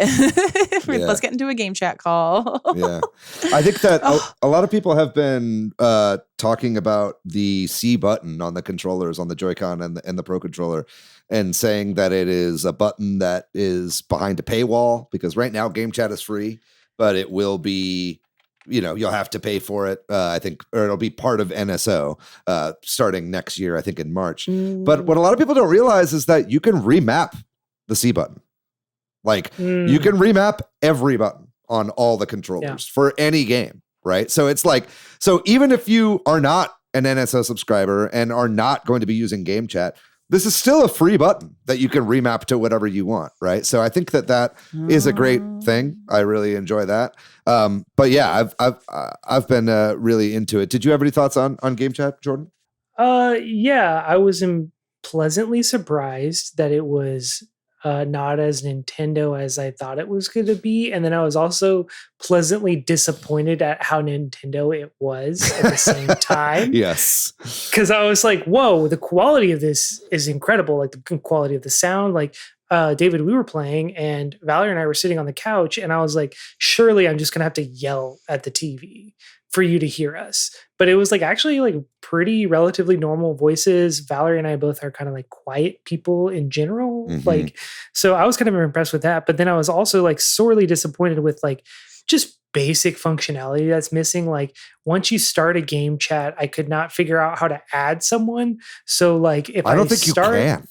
That's ridiculous. Like what, like, am I just supposed to just like start a new game chat every single time I want to add one person in, or I can't join someone else's game chat? I'm just like, this is not thought through all the way, or is thought through in the wrong direction for being like the main new feature of the system. It's like it's got some glaring omissions. Yeah, that was like pretty egregious to me.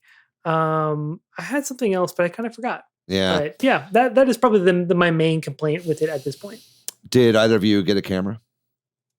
No, haven't tried that. Yeah, I just used a regular webcam and plugged it in, and it does work. My office webcam, which is a USB-A webcam that I had plugged into the dock, was giving a lot of stuttering. Like it wasn't a solid frame rate on my camera. My friend who did buy a Switch camera had a much smoother experience and it looked a lot better. I will say overall camera functionality is pretty bad. Like they did not do a super great job with it. I think, again, if you buy the regular camera or the Switch branded camera, you're going to have a better experience. But overall, it's overall, even then, I think it's going to be, you've got, if it's looking at four people's faces, if you're all playing together, like it's not going to be like the best implementation. So overall right now I'm using game chat to share my screen and I'm using it for voice chat. And I think that's going to be what the majority of people end up using it for, to be honest. Why do you think it would be better with the Switch camera? The branded one. It just is a higher resolution. It runs at a better frame rate when it's USB-C. Like I think it seems like maybe USB-C plugging it into the top of the console is giving it a better connection than USB-A. Interesting. Maybe it's like faster or something like that, and it is able to get stuff in there. But people have been hooking up. I saw somebody already like use a Game Boy camera inside a Super Game Boy, hooked up to a HDMI converter, which is then going to a capture card, which is going to a USB-C. So people are already doing crazy stuff with the cameras. I should have done that. Okay. Yeah. So there's all sorts of things that you can do with it. But anyway, we've been going quite a while, actually, and we do still need to talk about Mario Kart World. There's just so much that we can talk about right now, but I think that some things that I did definitely want to talk about here is some things that I kind of don't love about the Switch 2 so far, and I think in the future we still want to do a whole pros and cons, or joys and cons rather, of the Nintendo Switch 2. But one thing that I don't love about the Switch 2 is the battery. The battery is pretty bad. There's a lot going on. I know that I've been seeing stuff online that the battery is showing people wrong stuff, and Nintendo actually put out a thing right now that says if you feel like your battery's draining too quickly, it might just be showing you incorrectly what the percentage is right now. There are fixes. You can boot into recovery mode and it should fix that. I tried that. That wasn't a problem for me. So it was just like, oh, the battery is just bad. Yeah. But it's like you'll be playing Mario Kart online, and you do a race and then you drive around for a minute and then you start the next race. And I went and looked and I was like, my battery is depleted like 4 to 5% for one race, So it's like, it's pretty rough out there. Yeah, just keeping it open. So I just had my Switch 2 open today because I was like listening to the music in Mario Kart Tour in free roam mode, and I turned the brightness all the way down, and I just set the Switch to like not go into sleep mode. And on a full charge, I think it went to low battery over the span of like 2 hours. Yeah, which. Not gonna cut it for the way I game handheld. Yeah, Mario Kart World is a battery suck for sure. That thing what I'm gonna need. Yeah. What I'm gonna need to do is play Fire Emblem 3 Houses and see how the battery holds out on that, because that on the Switch, original Switch, was like the battery killer. So we'll have to see. Makes sense. I mean, there's only so much you can do with battery tech, and it's like. I think that's why we haven't seen a Steam Deck 2, right? Is that it's just like the more powerful these handhelds become, the bigger battery you need to put in it. And if they're trying to keep this thing thin, which I probably would have taken a little bit thicker of a console to have a bigger battery, but maybe that's what we'll see with the Switch 2 Pro. But last thing I'll say that and there are more cons that I have here, but one that I think is a problem for me is that legacy games, Switch 1 games, when you play them in handheld on your Switch 2, and this is something that we had questions about, they play in 720p in handheld, even though those games are capable of playing 1080. Those games will play 1080p when they're docked, but when you're playing Switch 1 games, it plays the handheld version of Switch 1 games when you're playing handheld. So weird. Now, games that have been updated, like say Echoes of Wisdom, Mario Odyssey, or whatever, those look incredible in the handheld because those are running 1080p in handheld because they pushed out an update for it. But system-wide, the Switch still plays games in handheld mode. Now, I think I know the reason for that is probably because a lot of games have touchscreen functionality. And if you play the docked version of games by default when you're playing handheld, you won't be able to use the touchscreen, right? So I wish... and I hope that Nintendo puts out some sort of toggle that you're able to pick on a game-by-game basis to force docked mode in Switch 1 games, because that way, every game that you play handheld from your Switch 1 library will theoretically be getting an upgrade for free, right? Just on its own by the fact that it's playing docked mode in handheld. So, that's something that I notice when I'm playing like Picross, for instance, because I'm looking at these small boxes and stuff. You can really see the kind of upscaling that Nintendo is doing from 720p to the 1080 screen. So that is one thing that I really wish they had thought about beforehand. It's something that we thought about beforehand. We put it in our kind of pre-Switch episode of questions that we had. So I really hope that they do add that as an option sometime down the road. but knowing Nintendo, knowing that we still have only a white and black theme on this thing, I'm kind of not expecting it. Yeah. Let's talk Mario Kart World. Holy smokes, this game is pretty cool. What are y'all's initial impressions of Mario Kart World for the Nintendo Switch 2? I love Mario Kart so much. Mm-hmm. It's literally like, I remember when this was the launch title and we were all like, is the Switch 2 worth getting at launch for Mario Kart? For me, I am learning again through playing the game that the answer is undeniably yes. I can't believe that that's just it.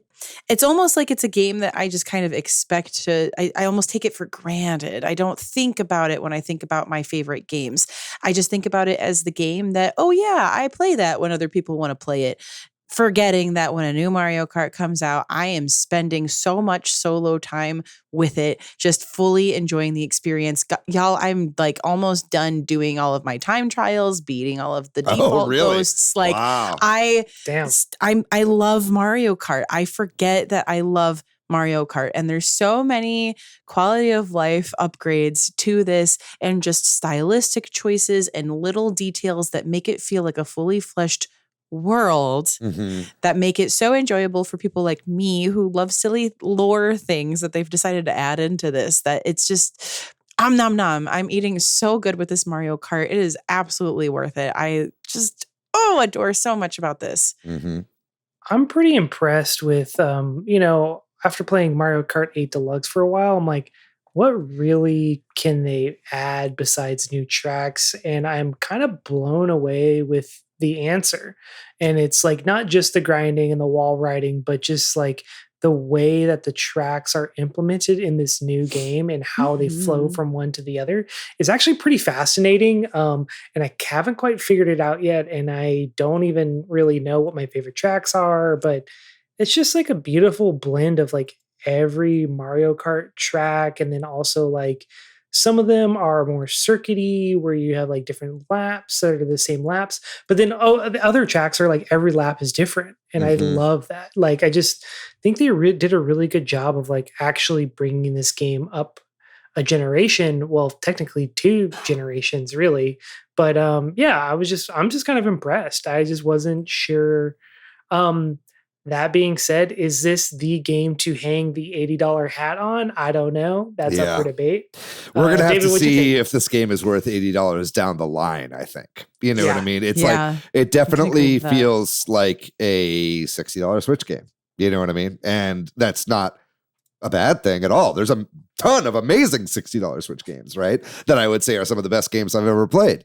But this one definitely, it is a little light on content, surprisingly, given how vast the world is, right? I will say, I guess initially, my first impressions of Mario Kart World were tepid, to be honest. I was like such a Mario Kart 8 Deluxe fanboy, and I really do still think that Mario Kart 8 Deluxe is the best Mario Kart game of all time. It is like Mario Kart distilled. It is the platonic ideal of a Mario Kart game as far as I'm concerned. It's got 96 fucking courses, right? And it's just like so much going on. The online is so fun. I got so good at learning all the tracks and everything like that. And so I'm playing this game and I'm just like, okay, yeah, it's an open world and it's kind of fun, but you know, every time I want to do a race, you know, it's like the first lap is the last race I was on, and then the middle lap is like the highway, and then I only get to do 1 lap of the actual track I picked, and it's just, you know, what's going on and all this kind of stuff. But then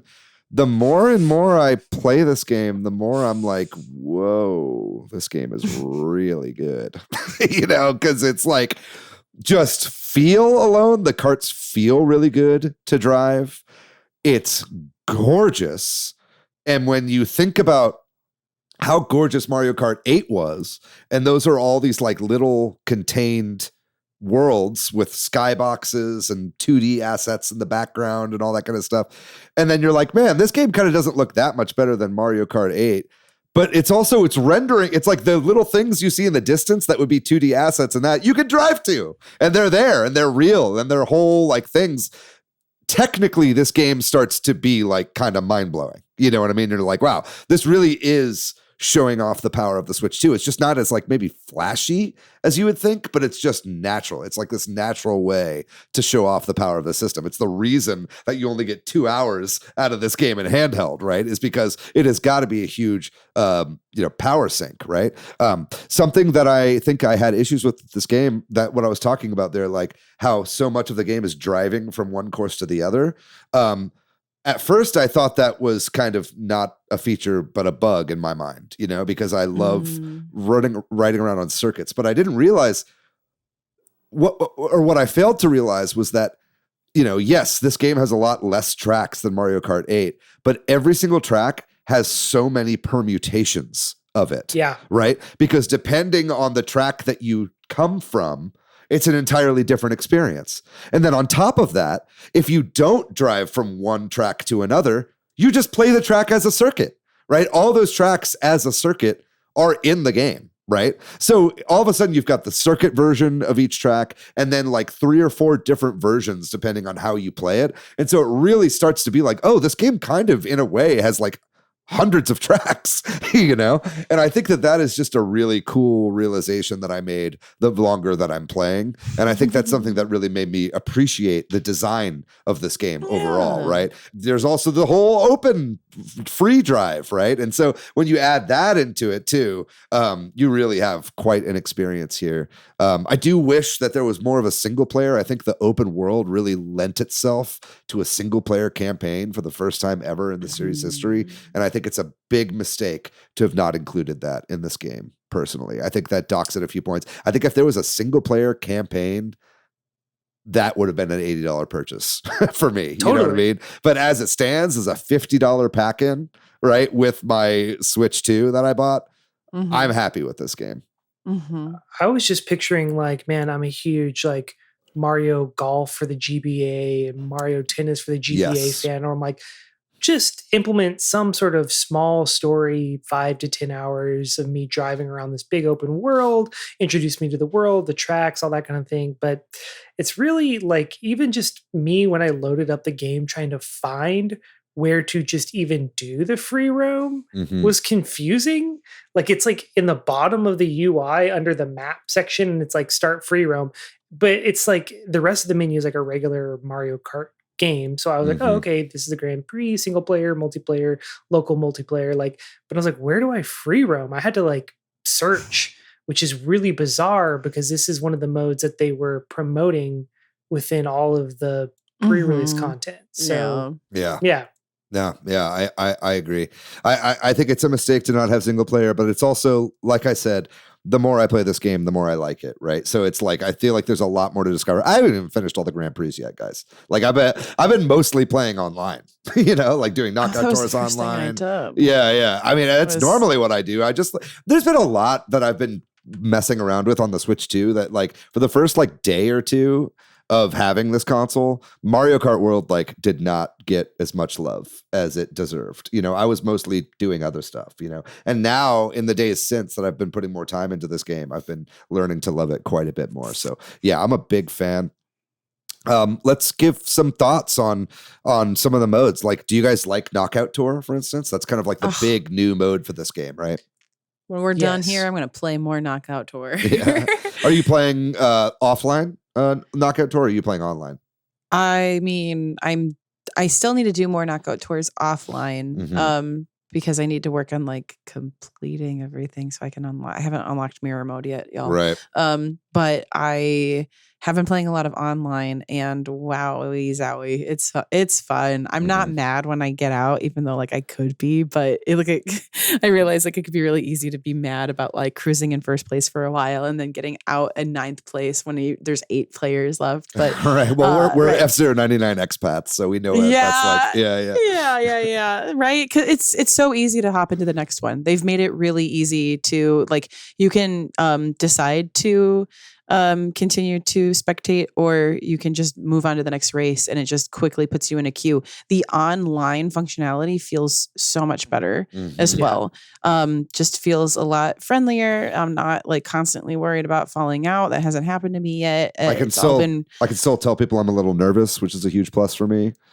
But I can't tell them I'm using tilt controls. Yeah, that's true. Yeah. Yeah. What's even the point? No, but it does. Online feels really good. Mm-hmm.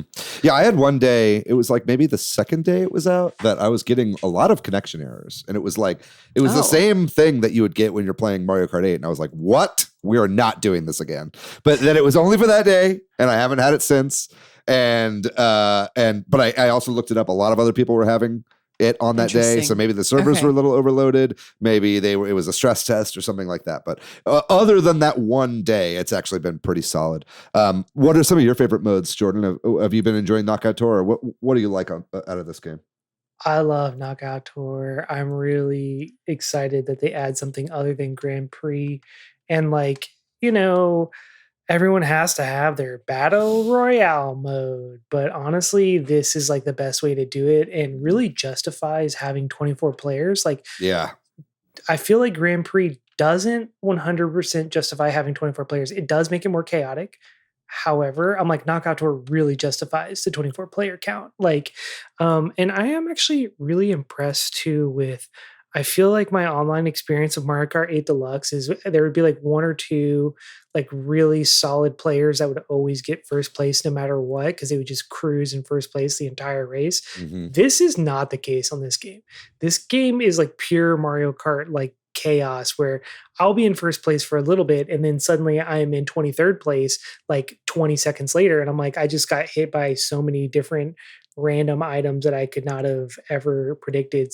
And also the tracks feel more dynamic in the way that you have to actually pay attention while you're racing in first place, because you're not just worried about other players, you're worrying about the environments changing or characters like throwing hammers at you or ice balls at you from the back of a car in front of you. And like, it just feels like so much more dynamic, and not even in just the track design and like depending on which way you come from, having the track be different, but like within the tracks themselves, it's a lot more of an interactive experience, which is really cool. But yeah, I've been honestly having a really good time. I have not really tried any of the battle modes. Have y'all tried battle modes at all? I have. It sucks.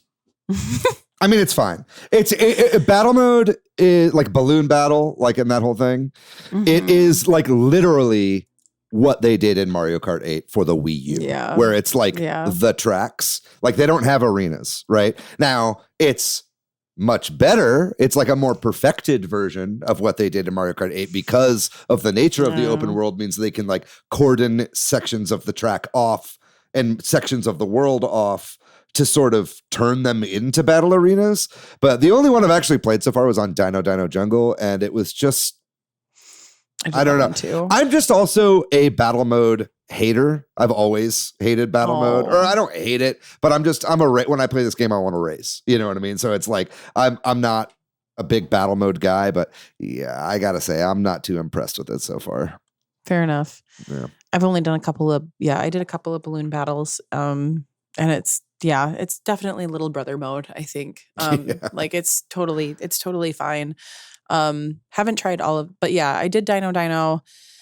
I think I did like one other map, and then we were like, yeah, this is whatever. We'll go back to racing. It's not great. I really wish they would have actually made some arenas. The Mario Kart 8 Deluxe battle mode is like way better than this mode is. I think that it is one of the only few things that is like a straight up like major downgrade, I think, from that game to this game, other than the fact that there's 60 less tracks or whatever. It is the battle mode, I think, sadly. But maybe we could talk about like graphics and like the look of it, the character design, the kind of, it's much more cartoony, the characters, like as you're moving around in your cars, there's a lot of squashing and stretching and old school animation techniques. You can kind of shift your car back and forth and everything will kind of move around fluidly. You guys have any thoughts on the animations or the graphics or maybe even some of the characters in this game?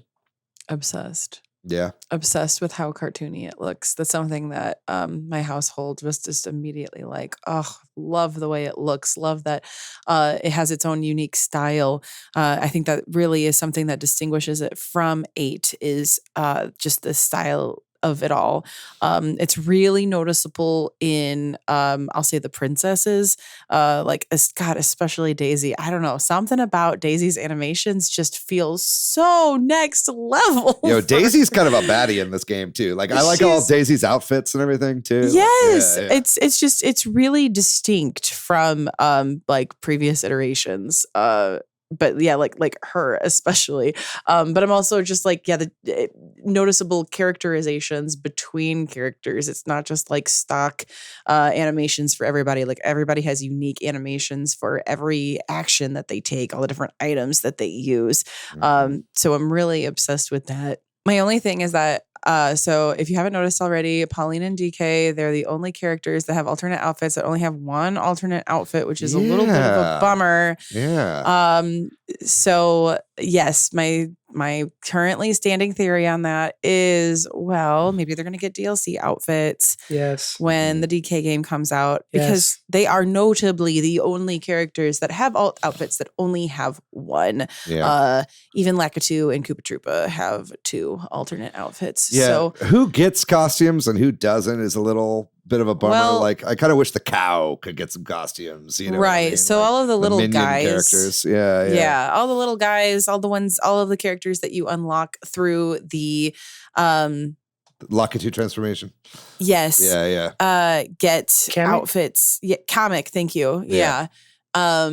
That's right. Yeah. Comic. That's right. Yeah. Because because at first we were like, well, what does it do besides transform? I didn't realize that it made like an army of them that actually tramples at the front of the race. Like, that's what the power like actually is, in addition to transforming, which, okay, cool to know that it does something besides transform. Cow could get like a little dress. I think. Like a little skirt or like a little sundress or something. Come on. Yeah. Put a little her. bonnet on.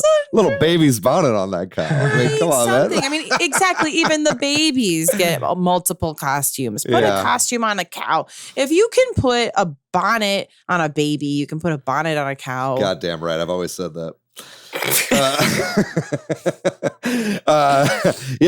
I agree. It is nice to see all the costumes, though. I wish they were in a menu that you could drop down. It's weird that they're all just like out in the character selection screen. It makes no sense. I don't know why they do that, but at least you can toggle like when you're going through them between, like, you can toggle the sorting by character. Yes, like you can sort by character or by, I guess, costume. I just like, there are 2 things that exist in other Nintendo games that have fixed this problem.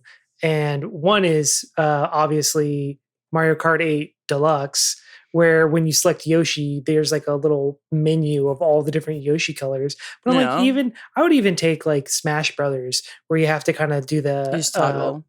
Toggle between all the different like skins. I don't know. I'm just very confused by that decision.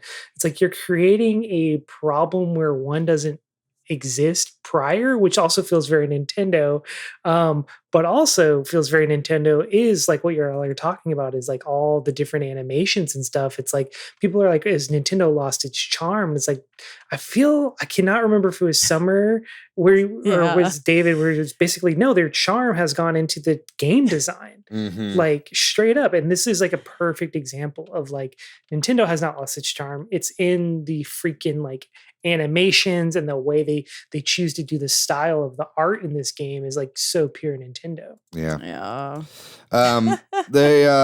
We should definitely move on and start wrapping up here, but we have to talk about the music. I think that it's kind of an overwhelming soundtrack. I mean, there's over 200 songs here, and there are some just incredible remixes that pop up. I feel like most of the songs in the soundtrack are remixes from Mario soundtracks from the past, or not remixes rather, but full live band arrangements of Nintendo tracks. I mean, the first time I heard the Dire Dire Docks arrangement in this game, I like literally teared up. I started crying. I was like, this is one of the most beautiful things I've ever heard in my entire life. You know, and like the menu music from Mario 64, like the menu file select theme popping up, like there was stuff from like Mario Land, 6 Golden Coins, and you know, all of it. It was just like so nostalgic, but also just like the fact that these are done with like full bands with real instrumentation was really special. I love the soundtrack so far. Really good. Yeah, it's not even just like not just big band. It's so many reimaginings. Yes, excellent, excellent arrangements. I heard the Dire Docks one today. I also heard the like club mix of Baby Park today, and just lost my mind. I was like, I need to be in the club right now, like throwing ass. This is so good. It was so like it was so good that it took me so long to realize what I was hearing was Baby Park. Right. Yeah. And I'm like quick on what song is this? I was like, oh my God, this is like the clubbiest Baby Park. That is a lot of the soundtrack is the Leo DiCaprio meme where you're pointing at the screen. You're like, it's that song. Yeah. It's that song. Ah, totally. Yeah. Yeah. I think that leads to a bigger kind of discussion just about like the difference in theme of this game versus Mario Kart 8. Sure. You know, because Mario Kart 8 had the big band stuff, but it was all kind of like Japanese fusion jazz where like, this jazz is like different. It's like I feel like Mario Kart 8 was Japanese coded, and this Mario Kart World is very Western and it's very American coded, right? You know, right off the bat, you've got like harmonica in it. It's all about like road tripping across big open spaces. You know, like there's a lot of like rock and roll influence and like guitars and stuff and the cartoony style lends itself more to like Western animation than like anime vibes, which I was getting a lot more from the original Mario Kart 8. So I think it really feels like they're courting a Western audience with this game, or at least like the vibe and the soundtrack reads more like American or US coded to me than Japanese coded, which the last one did. So I think it's just a very interesting kind of like look at the two themes of this game, or this franchise rather. But yeah, I don't know. It's such an incredible game. There's more we could talk about. Is there anything? I think we should wrap it up. Is there anything else anybody wants to say about Mario Kart World before we end? We okay for right now? I feel like we covered it pretty good. Yeah, I mean, there's definitely, you know, I wanted to talk a little bit about the difficulty and more of some about the online play, but we've just been going for so long. I think we need to wrap this up. I'm sure we'll do more Mario Kart World episodes in the future, especially if we get content updates or if we learn kind of what a roadmap might look like for this game, because boy howdy, for $80, I really, really hope that this is a Splatoon style game where this is the smallest this game will ever be right now on launch. Like, I really hope that going forward, this game continues to grow, continues to get free DLC and free updates. And if not free updates, it better be fucking included with a Nintendo Switch Online subscription, because I really don't want to pay any more money for this game than I already have. And I didn't even get the physical version of this thing, right? So that's kind of my last word that I'll say on Mario Kart World. But I think with that, we need to wrap up this giant conversation and move into our last segment of the podcast, which is the games we've been playing recently. I've been playing a lot of games, as we talked about, and it's been mostly Nintendo Switch 2 games, but I did want to give one shout out to the forgotten Nintendo Switch 2 launch game, and that is Jupiter's Picross Jufute Rodden's Guide for Pixel Museum. Great title. This is a new official Picross game from Jupiter, the creators of Picross. Have been doing it since the 90s, and it came out on launch day. It came out on June 5th for Switch 1, obviously, but you can play it on Switch 2, and that's where I've been playing it. And if you're not familiar with Jufute Rodden, I would not begrudge you, but it is apparently a Japanese VTuber that got her own game with Picross, but it is unlike any other game that Jupiter has made in the Picross series. It is much more of a kind of follow-up to Logiart Grimoire than it is any of their other games. And in fact, this is a game that is available on Steam. This is one that they've released without the Picross banner, obviously, but it all takes place within a museum, and all of the art that you do in the game has real world analogs to it. So it'll always show you a real illustration of every puzzle that you complete as you're going like floor to floor on this museum. But the thing I think I love most about this game is the Jufute Rodden is in every puzzle. She stands off to the side and like cheers you on in Japanese, like as you like complete puzzles. And I didn't realize that I needed that in my life, but I kind of did. It makes me feel so comforted to know that this person is like, hey, you're doing a great job on this puzzle, man. So if you're a Picross fan, I would definitely say pick out the new Picross game that's available on Switch right now. It is a very different experience than a lot of the other Picross S-Series games, but boy, howdy, is it fun. And I mean, that's coming from a big Picross fan, but I know a lot of our audience loves Picross as well. What about y'all? Jordan, what have you been playing? Yeah, I actually was looking at this one because it is like art themed, and I was like, I do love paintings. Yeah, it's a good one. But the really only other thing I've been playing since, besides Mario Kart, is I booted up Nintendo Classics Online for, well, I guess it's just Nintendo Classics now, for Wind Waker, to just try that out and see what the GameCube emulation is like. And I'm about an hour in, and to be honest, I don't think I'm very impressed. I had seen footage of, and correct me if I'm wrong, but like Wind Waker HD was full screen, or like not full screen, but widescreen. Yeah. Right. And this goes back to the full screen. 4:3. Yeah. 4:3 aspect ratio. And I'm like, what are we doing here? Like, why? You already had a better version of this. Why am I going backwards? And honestly, kind of a little bit frustrating, and I don't know if I'll keep going. That being said, the emulation's pretty smooth. It looks really good. But again, I just feel like a little slighted, to be honest. I would rather have paid $20-$30 for this game and had a actual true like HD remaster versus what we got. It's a shame too, because the other GameCube games both have widescreen options.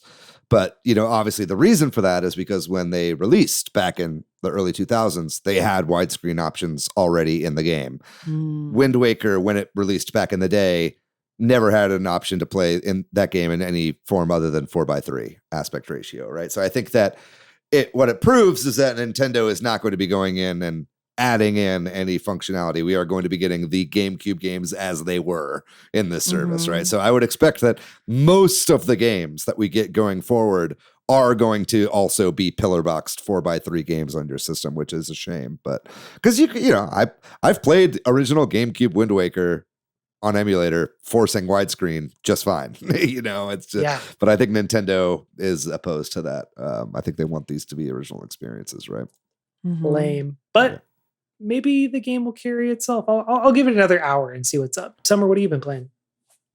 Other than everything that I already said earlier on the Switch 2, I have been playing a little bit more of Clair Obscur. I have not finished the game like I thought I was going to. I've just been too busy. And I could go to the end of the game now, but now I'm just having fun. I found this thing called the Endless Gauntlet. So you know what I've been doing. I've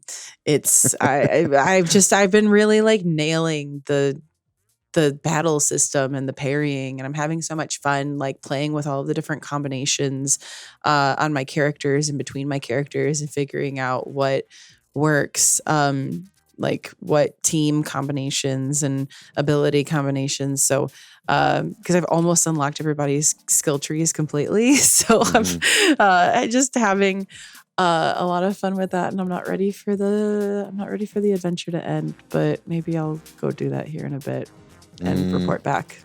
You're gonna beat it just in time for the Nintendo Switch 2 version to be announced. And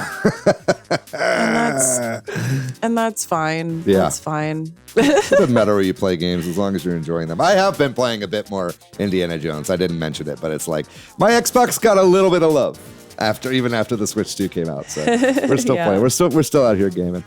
But that's going to do it, gang, for this amazingly long episode of Super Switch Headz, talking all about the launch of the Switch 2. Can you believe it? It's kind of hard to believe that it's even here. We've been talking about this day for so long, and it's finally happened. So I'm really happy to have been able to talk about this with you guys. I'm sure a lot of the stuff we talked about, I feel like we just scratched the surface on a lot of, because we're doing a vast kind of overview of the episode here, we didn't talk about in quite as much detail a lot of the stuff I wanted to talk about, but our coverage is not ending on the Switch 2. Obviously, we're going to be talking about this for a long time to come. And I think a lot of the little things we talked about in this episode will probably break out into full episodes later down the line. So if there's anything about that you would like to hear, please make sure you leave us a comment anywhere on this episode or wherever, on YouTube or anywhere else, and let us know what you'd like to see as far as our coverage of the Switch 2 going forward.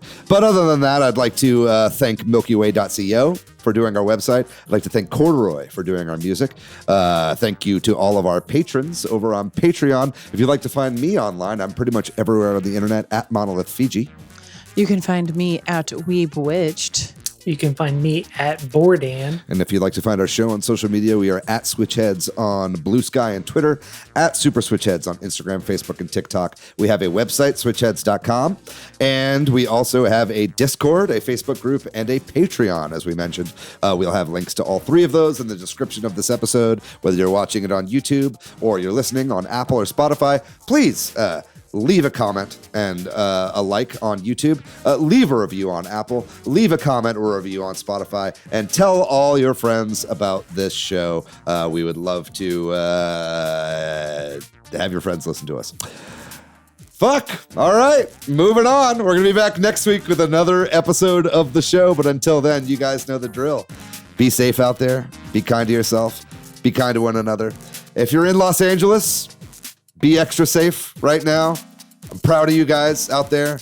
Keep fighting the good fight. Keep burning those Waymos. We'll see you guys next week. We love you very much. Bye-bye.